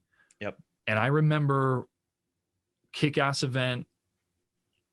Awesome time, treasured memory. Yep. I remember coming back to the airport, how empty the airport was. And I went home, went to sleep. Next day, I went straight to the grocery store and bought like $300 worth of food and water. So I was like, yep, things are going to shut down. Yep. How do I know? Because I've looked at what happened 100 years ago and how a pandemic like this rode the nation and dealing with it for 2 years and stuff. So, and I told the people at the grocery store, the checkout counter, I said, yeah, you guys better get ready because the governor is going to be calling a quarantine here soon. I guarantee it. And then within a week it happened. And I felt like Ian Malcolm in Jurassic Park. Like, I hate being right. But doesn't it feel like forever ago when we did that event? It feels like forever ago, man. It's so dude, nuts. I keep thinking, like, in my brain, I keep remembering the pro competition, and I keep saying that it happened last year. And it didn't. It did not happen last year. It happened the year prior. And I've done that about 7 times this year. And that puts things in perspective of, it was, but like sometimes it doesn't feel like it because of how 2020 actually went. Yeah, because the finals were in March and the pro Yep. competition went through 2019, right? Yep. And then nothing since Yeah. until now. And even I wasn't doing anything for the longest time since prior, because my Coliseum ended right before Final Combat. Yep. And so yeah, I've just been truly just going through shit. And this one I'm on like my 3.5, 4 months of working on this event that I'm working on now. Nice. On top of potential other events and other series. Like I said, currently I'm doing everything. I'm working with companies and doing my own thing. That's how you do it, man. That's the best way to do it until you're able to bring in enough income for your own thing. Bills. Yeah, because exactly. It pays the bills. It's because it same pays boat. Guys, because it pays the bills. I'm in the same boat, man. The Final Combat event was one of the best Mortal Kombat events, and I would say one of the best fighting game events, bar none. Do you have another favorite event that comes to mind? Ooh, I have a couple soft spots for events from a production standpoint. I really enjoyed Final Combat as well. I thought that was the best world final out of anything that they had done so far by far. I have a soft spot for some of the events as an event, not as a production, right? Mm-hmm. I have a soft spot for an event called the Fall Classic that happened only a couple times. That was a biggie. It was East Coast area. Yeah, it was all of the East Coast organizers doing something in the middle in North Carolina, and I just had fond memories of that location. Raleigh, North Carolina was where I went to my first MLG. It was in 2012. I went to Raleigh, North Carolina for MLG Mortal Kombat 9, and it was like my favorite city that I'd ever gone to for an event. And so a couple years later, they announced the Fall Classic, and it was held in the same exact area. And for 2 or 3 years back to back, it was just the most fun that I'd had at events in a long time. They were just fun events. So I just want to point out a real soft spot for that one in particular. I think that Combo Breaker has been one of the apex predators of doing things right from the ground up with a tournament. The stream is always smoking. Every game always gets its time. And that's something Rick's done a really, really fucking good job of is making tournaments and making everyone feel like they've gotten some time to shine, because that was tournaments problem. That's problems I had with tournaments for the longest time, was Mortal Kombat was just thrown as the earliest time slot, or didn't even get a Sunday time slot, like little things like that. And so those things I've been really appreciative over the years. And that's why I put Combo Breaker as one of the best events that happened. And even this last one being the biggest, one of the biggest Mortal Kombat tournaments ever when it happened. Yeah. And Rick putting on Mortal Kombat 9 the year prior, just fucking incredible things. I thought that the We Play Dragon Temple event was probably the best production I'd been a part of. But it did have its issues. Mm-hmm. So, I definitely put it up there as top. Final Combat, I definitely feel like was maybe one of the smoothest, probably the smoothest ones we've ever done. Oh yeah. Oh yeah. That was like flawless from start to end. Like there was no hiccups. The only thing is just a bit of a delay, or the running behind on the top 16. I do remember one running behind. Yeah. And when you and I jumped and did an interview real quick to go through the fighters that had been chosen, like they had the players waiting, and I was thinking, don't have the players wait, have them set up. Like you guys need to go. Yeah. And then Walter came over. He's like, so who approved doing the interview? And I said, we did it to go through the fighters. And I was going to tell him, I don't know why you held up the players, but I didn't want to have the argument. It just was more like, we're trying to give you a bit of cover to let the players set up and to give the commentators a break to get some water. But all good, man, all good. That was it. That was the only little thing, but it was just because we were falling behind and Walter's trying to push as fast as we can. I just would have cracked a whip on the stage managers, be like, get those players sat down now. We got to go, get some fire going on that stage. Cause sometimes, and I love everybody I've worked with, but gamers sometimes get a little bit, cause they're not performers. Yes, they're not stage managers, or they're not tech. When you're in a live environment, you got to be snappy. You got to be on your shit. And sometimes I just see them checking their phone and lollygagging, and I've had to call them out. Not anybody, I don't want to mention anybody specifically, but just in my career, Oh, absolutely. I've had to call people out with like, this is life or death. Get it together. This is live environment, you know, and they don't really get that until somebody explains to them the seriousness of the situation. I've been getting a little more snappy on players too in my older years. Yeah. And on the Smash brackets, I've been getting a little more savage in my responses of just like fucking get it and fucking get it right. It's so fucking easy, you know. It's like just like slightly going off sometimes. Yeah, so you fucking click the one fucking button and you're done. Anyways. Send a screenshot. I don't know how. Take a picture. Take a picture. Show me what the fuck is wrong, and maybe I'll fix it for you. Anyways. So I played in the pro competition last month, and I'm going to play in this month as well. Yeah. But the ESL play system is still so clunky. Comparison, yes. They need, I'm probably going to make my own video and release it to the public. Be like, here's how to sign up on a website. Always have a computer or your phone next to you. This is how to submit a screenshot with the admin. Because it's like old school HTML 1.0 design for the ESL play. It's old European computer constructs that put it together. It's effective. You know, it works. But just the UI is so unfriendly, especially to console players. So that's my big critique for the current pro competition. But other than that, for sure, big brackets take a while. It's kind of the nature of the beast, which is why I prefer to do my tournaments with pre-selected players. That's right. Let me tell you guys, years and years, and I can say that now, years and years of multiple times a week, or even just one time a week, going through pools and a top 8. Pools and a top 8 every single week averages 8 to 9 hours of just commentary of just one event. And a bulk of that is pools, which is usually 5.5 to 6 hours straight. And that's a long, exhausting fucking show for anyone. And you talk about burnout. These guys that are getting into doing more series, that is one thing to be on the lookout for. Is it can be very tiresome, these longer shows. And you're right, getting away from the pool play is a good way to avoid that particular kind of burnout on everyone's end, because as a player you're sitting there and most of your time is waiting for your match. Yeah, and it's a lot to ask. So I do the different type of format. There's enough brackets. One of my favorite events was when Sonic Fox was defeated by Honeybee, I believe, using Flash. And my apologies to Sonic Fox. I believe I referred to they as he back in the day. We're talking about his they's furry suit, but we'll do our best to refer to they. The electricity of that match when Honeybee was able to defeat Sonic Fox, the crowd, the room, I think this was EVO 2017, I'm guessing.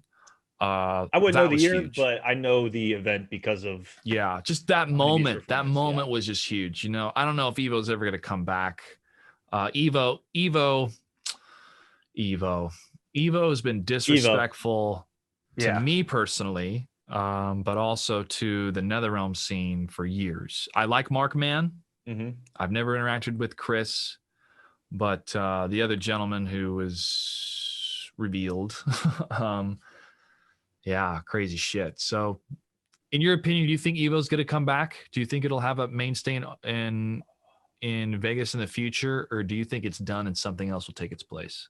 I think they're going to try to bring it back, and I think it'll get supported. I don't know if it will be, when it does come back, I think it will be smaller than its previous run.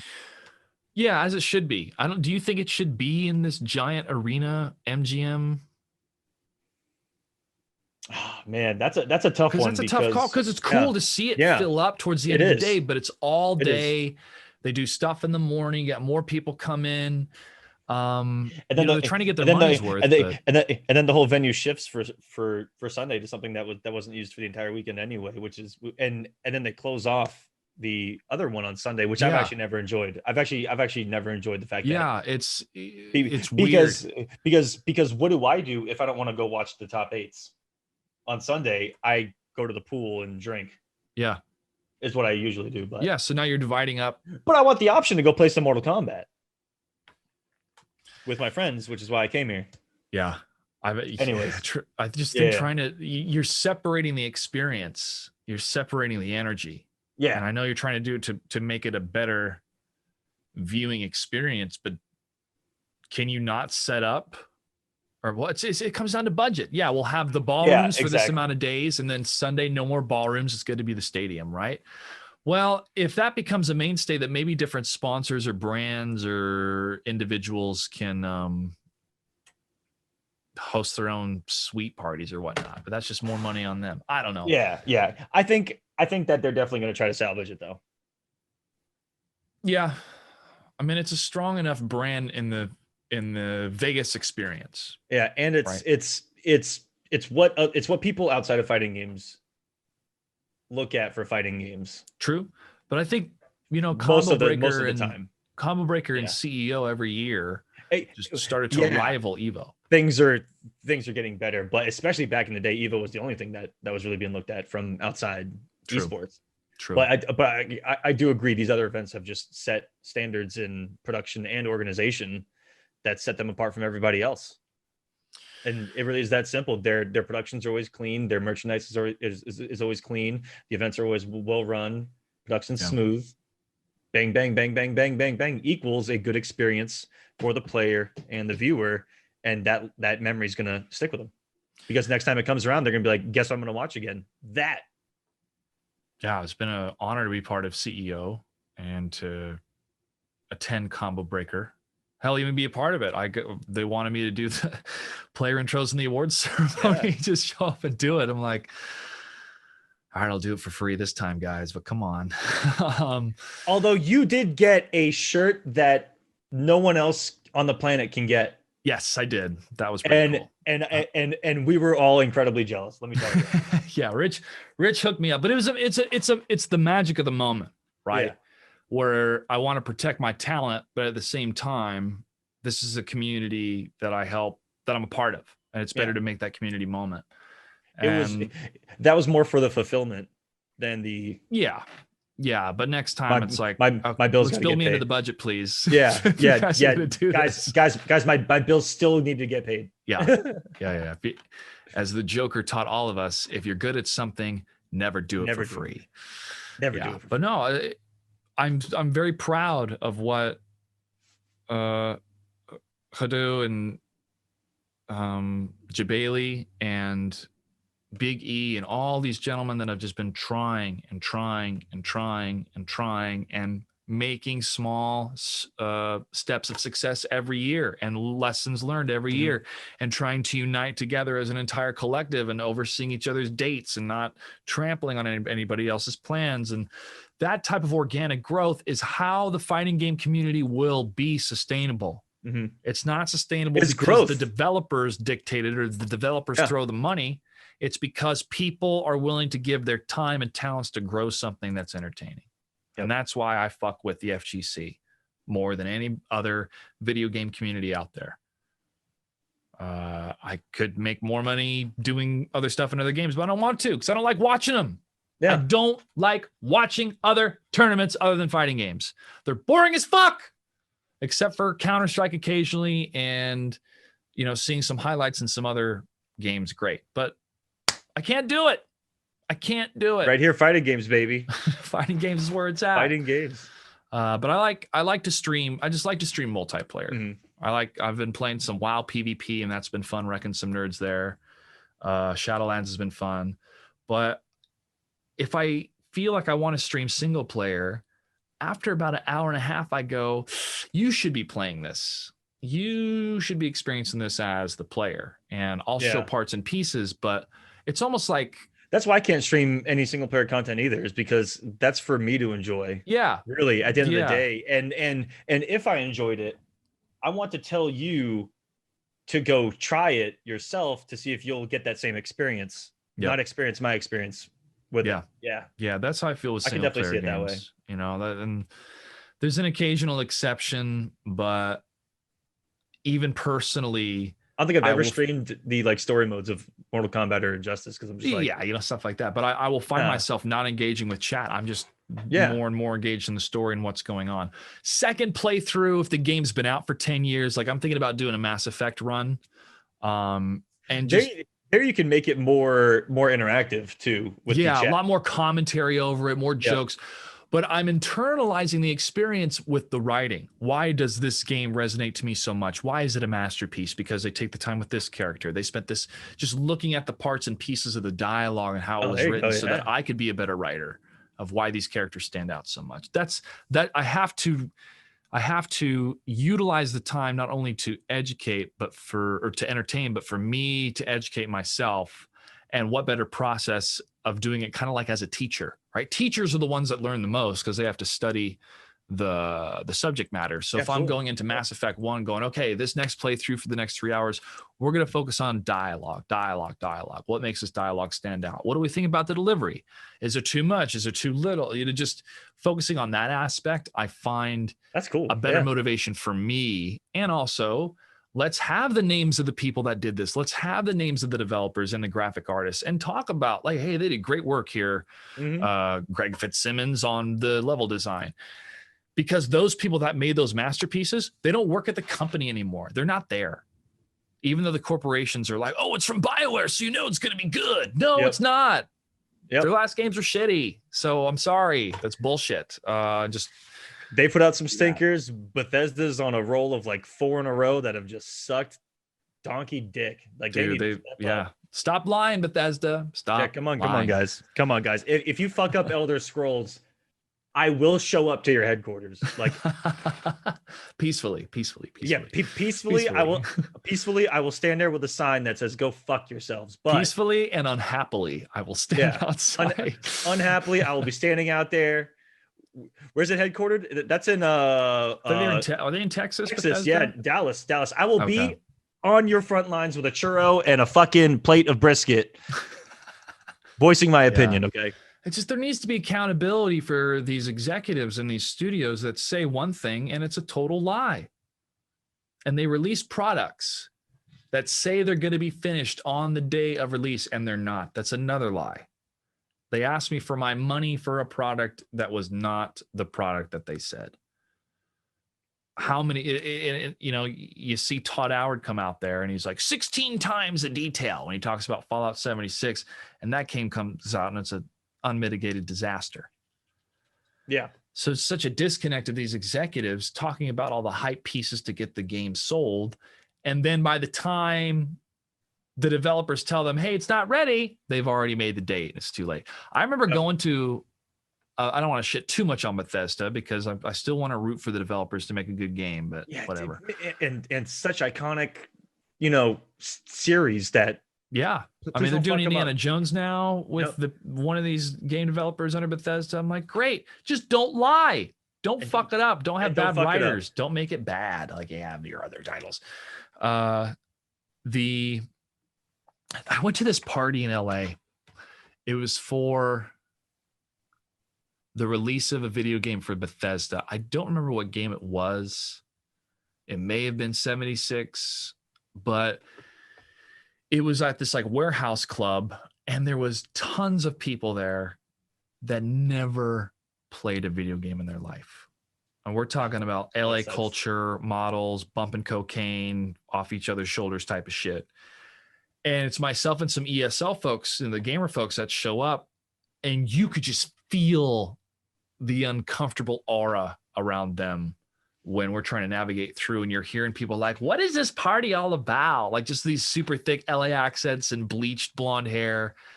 And you realize like, oh, all Bethesda did was just pay a bunch of agencies to send models or have them come to this party, just all good looking people.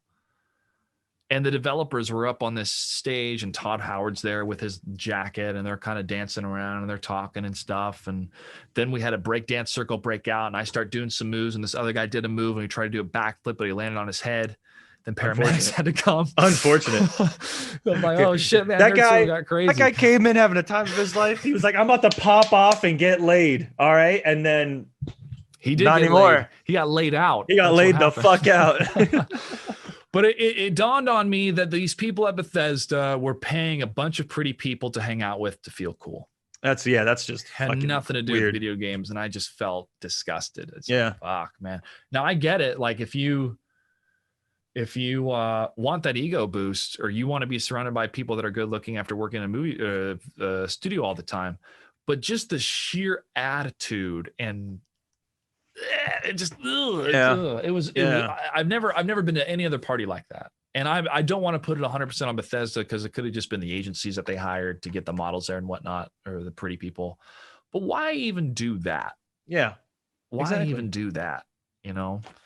Anyways, it just was. That isn't for anyone but the person who paid for it. Like that's like it isn't for anybody else. No one else is benefiting from what you guys are doing here. Exactly. The people whatsoever. Yeah. I'll never forget that moment.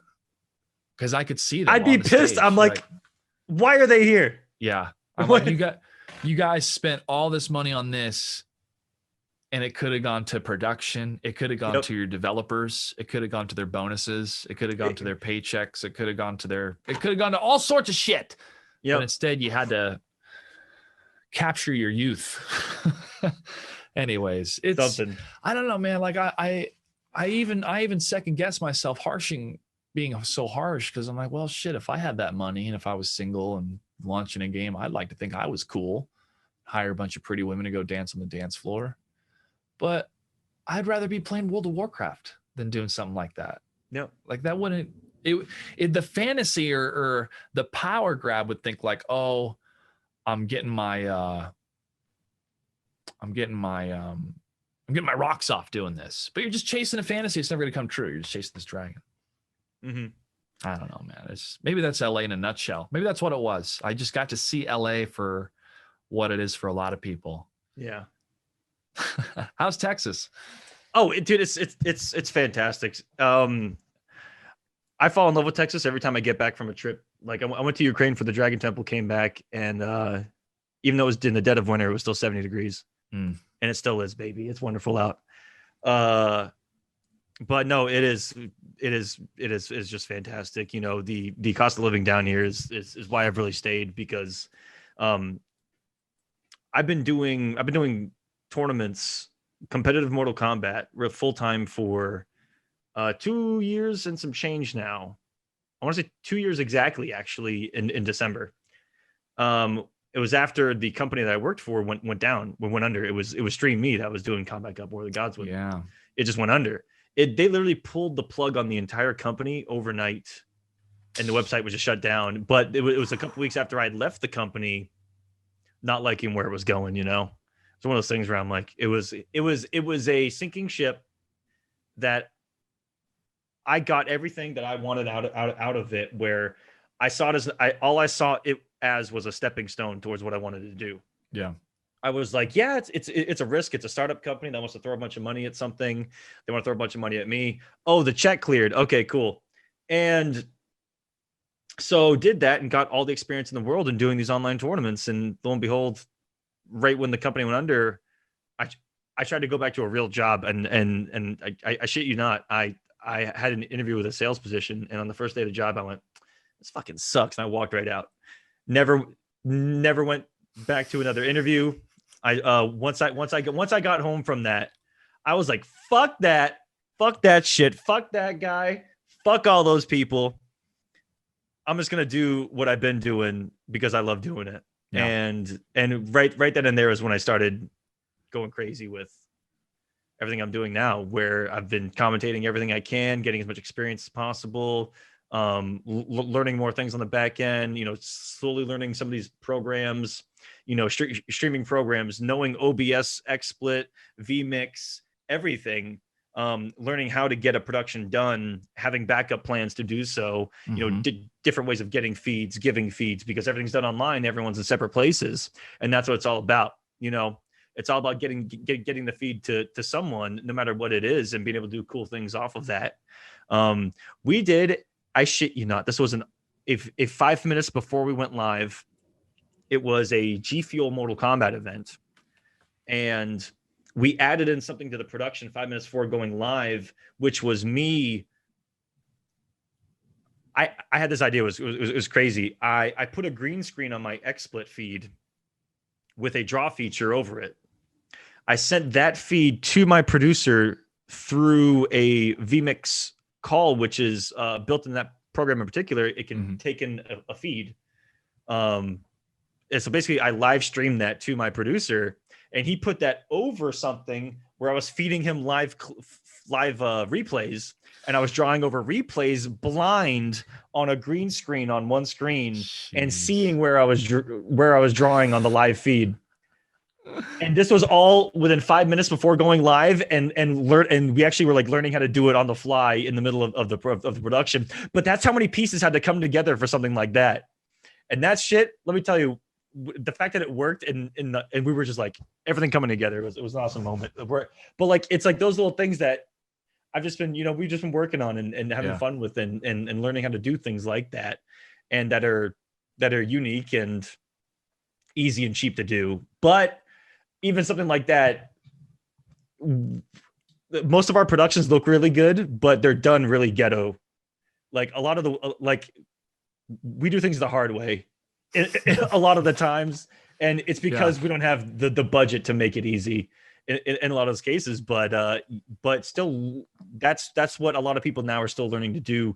Are learning to do things easier and cheaper that still look good, because as long as someone watching from home is entertained,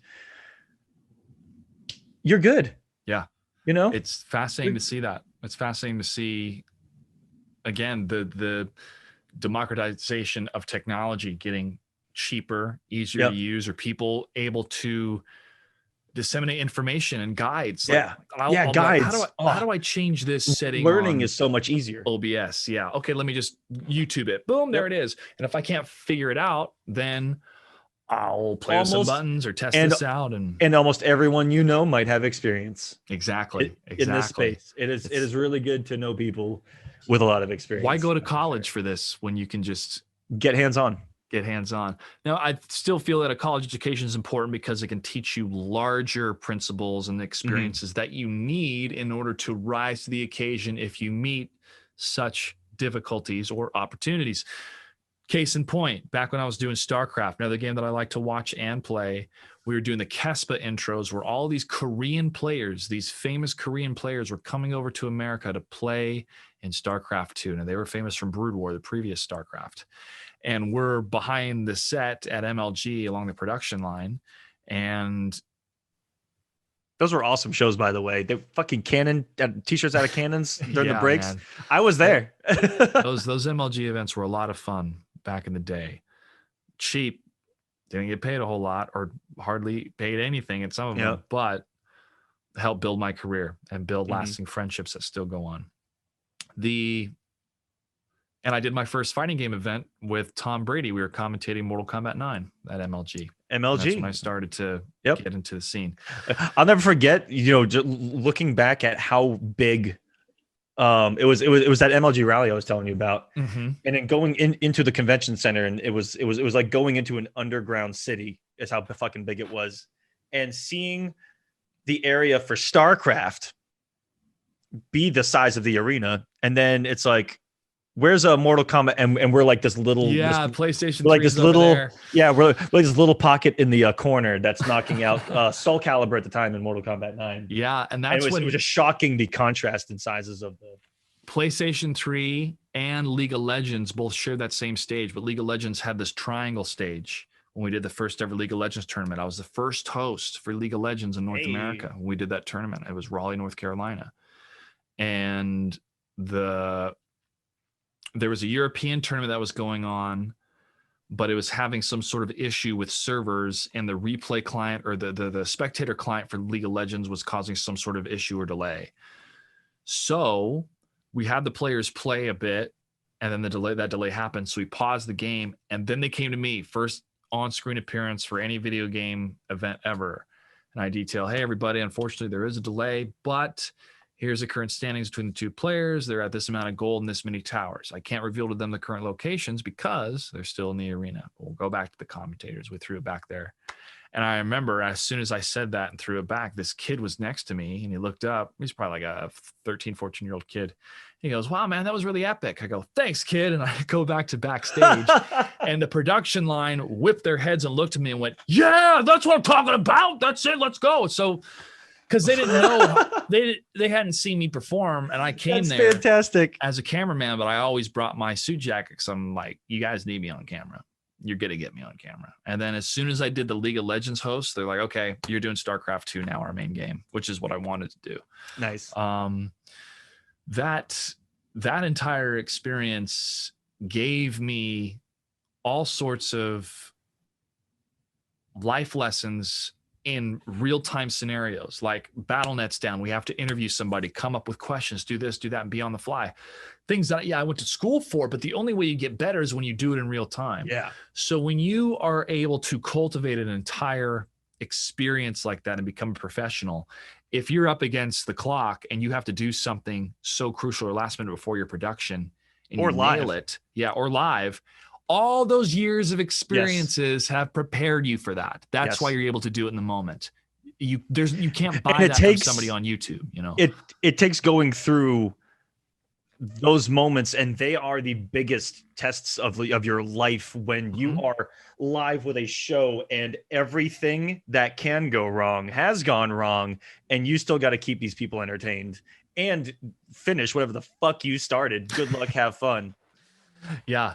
All at once. And let me tell you, there's still incredibly stressful moments that make you want to punch someone in the face every single time. There's no way around it, but everyone feels that way, and they all know that, and they're like, we just got to get through it, and we're gonna hug at the end. That's what and same team. Yeah.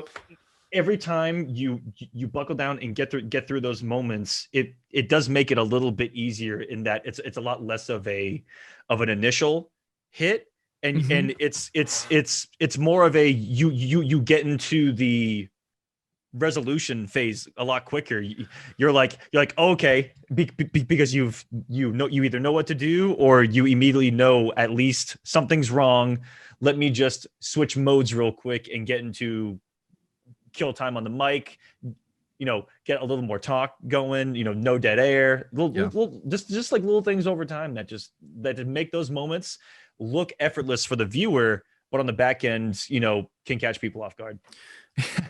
It's the being caught off guard. And this goes back to why Final Combat was so smooth.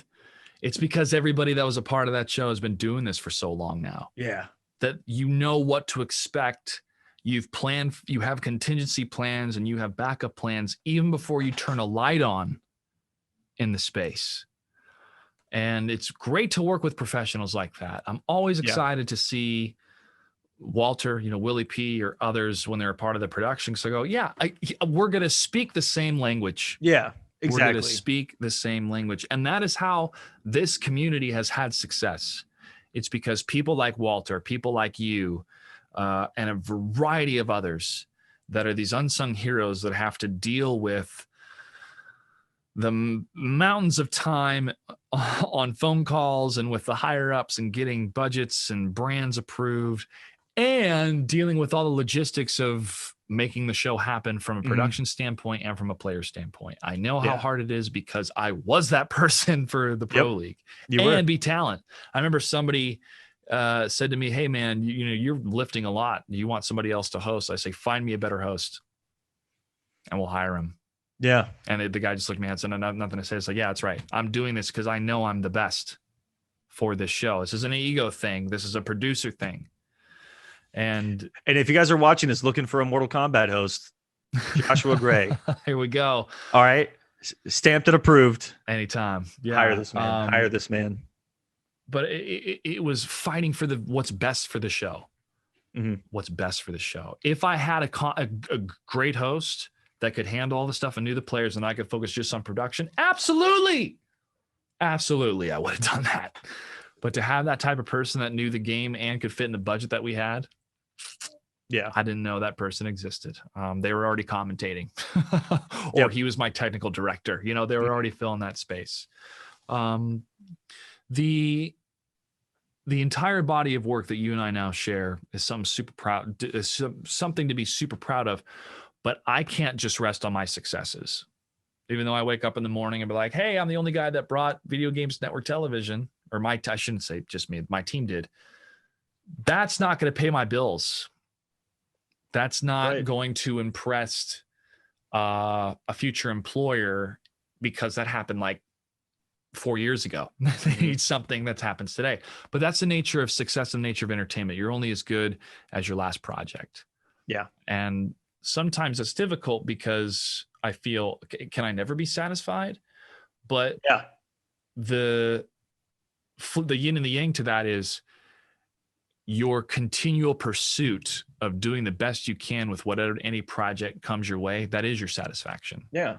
I'm so thrilled and happy and joyful both in the moment we're doing the show. But dude, I think the happiest way on our lives is at the end of a show, the end of a kick-ass show. I At mean, the it's end, the greatest feeling ever, you know? it really is. When you can sit there and say, "Damn, that was a fucking good show," as someone that's your job, right? Your job is to make that as entertaining of a show as possible, and to be that front line of someone tuning in. You're the first thing that they're gonna hear. You're the first thing that's gonna try to, make or break them wanting to watch whatever the fuck they just tuned into.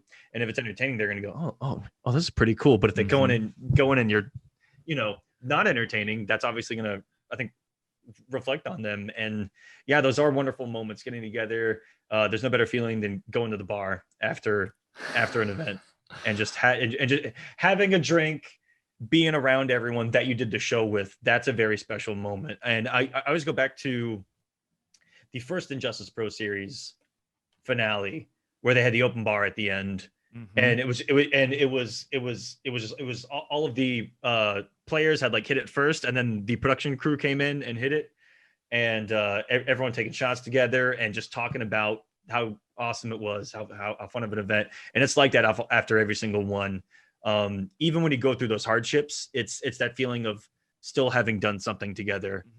It's a camaraderie. It's working in the trenches together. It's a lot of people that you guys don't see at home as well. Yeah. A lot of unsung heroes that make the space work. The crew. Yeah. The crew, the admins, everybody. Mr. Aquaman, you and I are on the same page, it feels, in a lot of respects, especially with production, the part-time grind, building into the full-time space, trying to pay those bills. How do you find balance outside of being a broadcaster and outside of gaming in general? It's been a struggle, but I've found balance in, trying to take less on than before, and give myself more time to myself. I give a lot more time to myself than I did in the past couple of years, for sure. Especially late in 2020, towards that tail end of the year. I've been great since. I've been focusing on my health more, just like yourself. A lot of people saw that at Dragon Temple. I almost wasn't recognizable. I almost didn't recognize myself on camera. I was like, damn, holy shit. And so, yeah, focusing on that, myself, my health, has been great, because that takes up, getting into a routine has helped. Every morning I get up and I go on really long walks through the woods. I've got a hiking trail right next to my place. And that is just a nice way to just set the tone for the day already. Go out there, walk through nature, headphones blaring, losing weight, feeling good, getting the body back in shape. And then just kind of picking what to focus on. If I'm working on multiple events right now, and it's just spacing them out enough so that I can breathe still, because there were times during the pro competition last year, I had to have commentated like 50, 60 events last year. I commentated everything. I didn't say no to anyone. Even if it was for money or not. I don't like to be that guy. There are a lot of people I agree to do tournament. Someone reaches out and they're like, "Hey, I've got this exhibition, 20 people might watch." I'm like, "Fuck yeah, let's go." I don't care. But I burned out so bad and so fast during that year, because every week was a tournament. every week was 4 tournaments I was commentating or being a part of. And it was just nonstop. I would wake up, work on something Mortal Kombat related until I went to bed, either working on something or streaming. And that was it for a very long time. It was just that. I didn't have anything outside of the space. You know, in my personal life, it was just all dedicated to work. Yeah. At the time, I was self-employed, so I just dedicated everything to that. I would, you know, I was single at the time, didn't have anything going on, so I was like, you know what, it keeps me busy, bills get paid, and yeah, as long as that was happening, that's what I was fine with until I realized I wasn't, and that took a while, and so I took some steps back from the community and the toxicity that's also, you know, built into this space, but I don't like to say that, narrowing it down to just like fighting in community. It's all of online, and all of online gaming has that toxicity, you know, everywhere you go. And so it wasn't just stepping back from our community, but it was stepping back from social media a little bit and trying to get less involved there, because that can be mentally draining. Just another mental drain on you. Yeah. At the end of the day. So taking steps back, getting more of my life going outside of the community turned things around for me personally. Yeah, and that's where I found my balance. That's where I found that balance.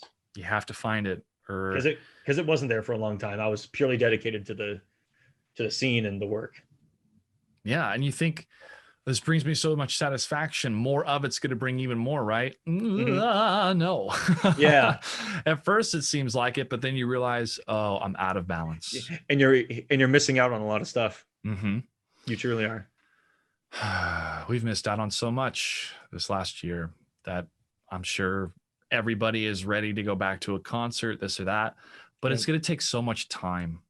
It's going to take so much time for us to feel comfortable again to do that.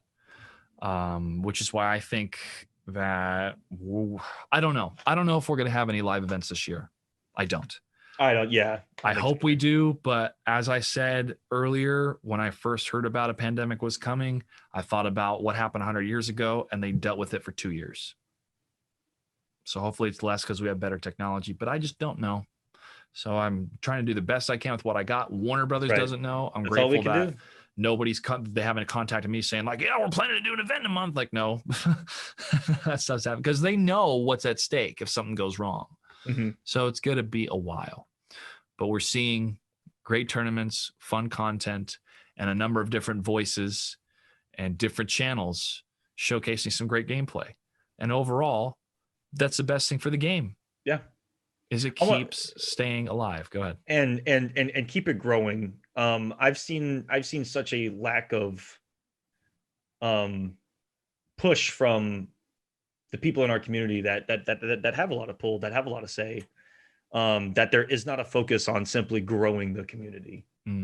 I feel like that's been lost. You know, look at top players and personalities, and ask yourself, when was the last time you saw top players retweeting that an event was even live, or retweeting when an event gets announced and they're like, hey, go sign up for this? Never see that. Very, very rarely. Getting to see that a little bit more, but that's something I think is missing out, because someone like me, that's where I see the future going, is, you know, success through growth. More people involved only means more opportunities at the end of the day. We got to connect this shit like the MCU, man. Yeah, exactly. That's exactly there it. There needs to be a home base where you can find out who and see the highlights. Just the NRS scene isn't going to kill Thanos. All right, we need Marvel. We need Street Fighter. Yeah. Well, I look at that. I look at that as something that's needed in the space. We might need Smash. Low key, we might need Smash. They got some great viewership. Yeah, but there's always room for improvement. We can always be doing better, which is why I prefer, at a part-time basis, to still keep rocking and rolling with the FGC and the NetherRealm scene. I'm grateful for the wonderful success and dreams come true that it's happened over the years working with them. And I look forward to many more years in the future, but that can't be the only thing that I'm doing, you know. Yes. And that's coming to grips with that, and leaving ESL full time and learning how to bartend. It was this process for me to realize, okay, I've now figured out what I like to do and don't like to do in my life, and I'm in my almost mid-30s. Time to use my time for what I want to build. And it's tough, man. It's very tough, but It's fun. I hope that I hope that anyone watching this, learns something, because it's a good insight to dealing with some shit, especially if you're involved in this and space and in this community, because I think that'll resonate a lot with a lot of people, and the because I think insight that a lot of people are going through shit.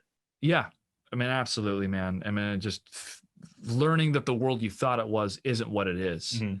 and what it was has changed so much because of technology, that trying to go through the old ways and how you were taught in school is not going to be the viable way, or there's even better Yeah. ways.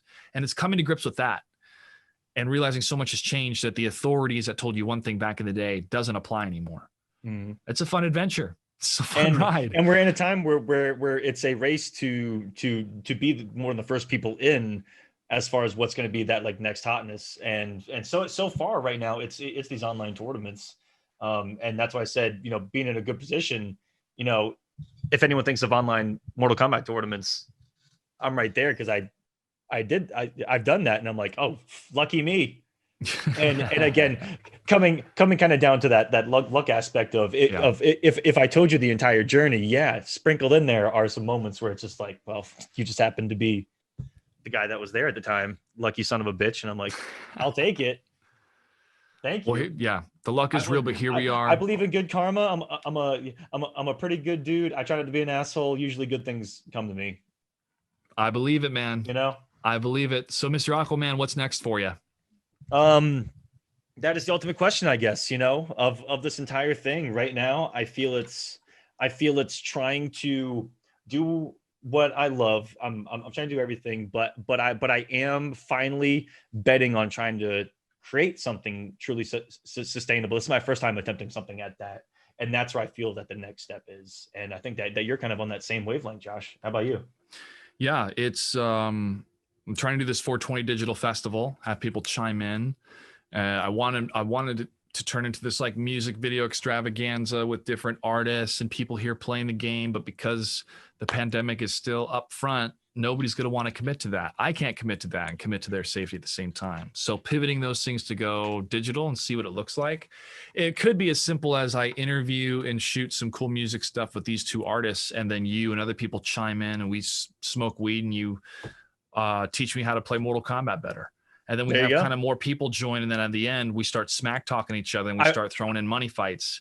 Josh knows I just want to be kind a part of this. just build it organically. Because I keep thinking, oh, produced tournament, all this pre-produced content, and the more simple and the more low-hanging fruit I go for, the more real it becomes. And that's the number one thing this pandemic has done is I just keep telling myself, Joshua, go for the low fruit, go for the low-hanging fruit, make the Wonder Woman review. You want to make these films in the future, so part of you feels like an asshole for being an armchair director.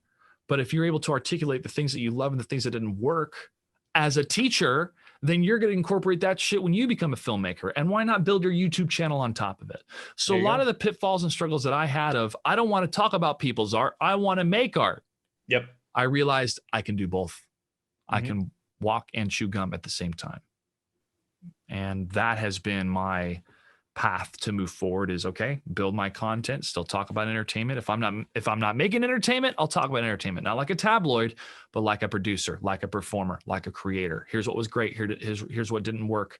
Because I want to make shit too, and have people critique my shit one day, and have people build their YouTube channels over, I hated his movie, la la la la la. Now they're getting paid for it. Yep. That type of vision. More than you are for making it, but oh, absolutely, yeah. Get fucking dumped on. that type of vision has allowed me to navigate what I like as a consumer and a customer on YouTube media, on new media, and what I want to create, and what overlaps and what doesn't. Mm-hmm. What I digest and what I want to create. And it's been a process, man, because the last thing I would want is to be in a room where I'm pitching Warner Brothers on a script, and they're like, hey, we love the story, but because you said Wonder Woman 84 had some problems 4 years ago, we can't hire you, because that's out in the open, that's out in the public. And that world doesn't exist anymore. Because what they're going to say is, oh shit, you had 300,000 people see your review. Yeah, we'll take a look at your idea. Exactly. It's the number. It's just all about as long the as you got them, numbers. as long as you can show them a number, they go, okay, yes. It's all about if it's big enough. If it's big enough, guys, always remember that if the number's big enough, someone's eventually going to say yes. So it's the balance. It's yes, I can work in that space and try to create my own stuff and write scripts and pitch. I can also build a YouTube channel and be myself and be authentic. I can also study yoga and be a yoga teacher. And I can also take care of this house. Yep. And build it up. So there's the pillars. What's the one thing I'm missing? An income, because my YouTube's not bringing it in. So I got to find that one piece. As soon as I have that, dude, I'm fucking set. I'm golden. I'll have a little bit of money. I can do another Battle for Seattle. I can pop up on one of your streams. We can do another podcast episode in person when the pandemic goes down. That's just the one facet I don't have to make the dreams come true. And guess what? That's everybody. That's every human. Hey, what do you need to make your dreams come true? Money. Being paid. But I know what the dreams are. I know what the dreams are. The next thing that I want to create, if I have a budget, is a television series on HBO Max or animated about The Question. Old school DC character, and he's going to use psychedelics and truth serums and be able to stare into the multiverse to solve white collar crimes and take down these pedophilia rings. I'm not talking about the QAnon stuff. I'm talking about the Epstein bullshit. I wanted my Question to be like the film Gone Baby Gone that was directed by Ben Affleck. Gritty, deep, but getting shit done. And I have an idea for a trailer. I have the story beats on the script. I've reached out to DC to try to put a pitch together. And if nothing comes of it, I still have gained all the benefits because it's an exercise for me to be a better writer and a better storyteller. And if DC doesn't want it, change some character names and then shop it to other people. That happens all the time where they're like, oh, it was meant to be this film. Let's just change the characters' names. And then boom. Like a buddy of mine wrote a Batman film, an amazing Batman film, but it didn't get sold. They just changed the names, and now like Keanu Reeves is going to do it on Netflix. So it's that type of stuff that is my next step, I feel, of keeping the content creation going, keeping the FGC, the Another Realm scene going, hosting if I can, working with companies, great, but pushing my creativity, both on my channel and also in my script writing and in my filmmaking. We'll go from there, man. But I'm so Josh, content. Wish you the biggest luck with it too, and freaking wish you all the success. That's for sure. Thanks, man. Thanks. It's always like I'm fighting against delusions of grandeur, right? I'm not good enough to do this. There's other writers that are better than this. If I would have had those same thoughts, I would never have turned out to be a host, and I never would have pitched this to Warner Brothers in the first place. So I got to keep pushing forward. I've had success before pitching stuff and getting it landed. I need to keep pushing forward and see where it takes me. But that's what other creative people do. So I'm in good company. I'm glad you found that again, you know? Me too, because being so focused on esports for so long and realizing that it's not a space that makes money. It's borrowed money, a lot of dumb money. I don't consider the FGC as esports. I consider esports like these big franchise teams coming in with millions of dollars and not having the viewership to sustain it. Yeah. The FGC, I just consider to be grassroots. If there's an arcade and 2 quarters, there's going to be a competition, right? And that's the lifeblood of it. So yeah, it's been a wild ride, man, but I'm grateful that I've gone through it to distill what I want to keep doing and what I don't want to keep doing. And that's really the nature of our 30s, at least our early 30s, is to figure that out. I feel like that's just a cycle of a human being, because, you know, there's a tale that every human goes through that in their late 20s, early 30s, that they go through that existential, were all my choices right? You know? Yeah. And where do I want to go from here? Can I share with you one thing? I don't know if I've shared this with you before about what happened on my first night of my ayahuasca trip. You have, actually. Oh, I know the story very well, and I tell other people that story. Real quickly, in case others haven't heard the story, one of my biggest hangups is I've lived a lot of different lives and in different states. And I always thought, what would my life be like if my family never left the Pacific Northwest, or if we never left Kansas, or if we never left Virginia, or if I never left California? and came back up to the Pacific Northwest. And going through that and the ayahuasca ceremony, I didn't really pinpoint that going in, but after taking the brew and then being shown the multiverse, I saw what my lives would have turned out to be. Just glimpses, just flashes, if I never left the Pacific Northwest, if I never left Kansas, if I never left Virginia, if I never left LA. And none of them were as good as the life that I'm living now. Now, if that's all in my mind and it was just a fantasy or a crazy trip, that's cool. But it was one of the because it like gave you that ever. Yeah. And it's still, I still remember what I saw and the feelings. It's integrated into who I am now. And it completely dissolved that self-doubt that I had about the what if of my lives. Yeah. Because this is a life that I have and I do enjoy it, but there's always a way to make it better. That's right. And so we're out here trying to make it better. That's the story of the entire show today is trying to make it better. Yep. Trying to make it better, man. Well, where can people find you on the social medias? You guys can find me on Twitter. It's primarily the only thing I use for social media. You just find me at Mr. Aquaman, spelled out because someone stole it. MisterAquaman. I'm also on Twitch. Twitch. Dickens of the Deep. The Dickens of the Deep. Wonderful Aquaman, by the way. I love that Aquaman. When he high fives the dolphin, anyways.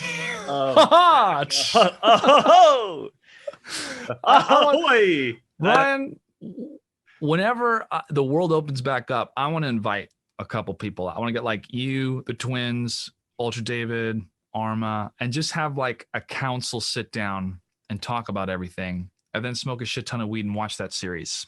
I'm down.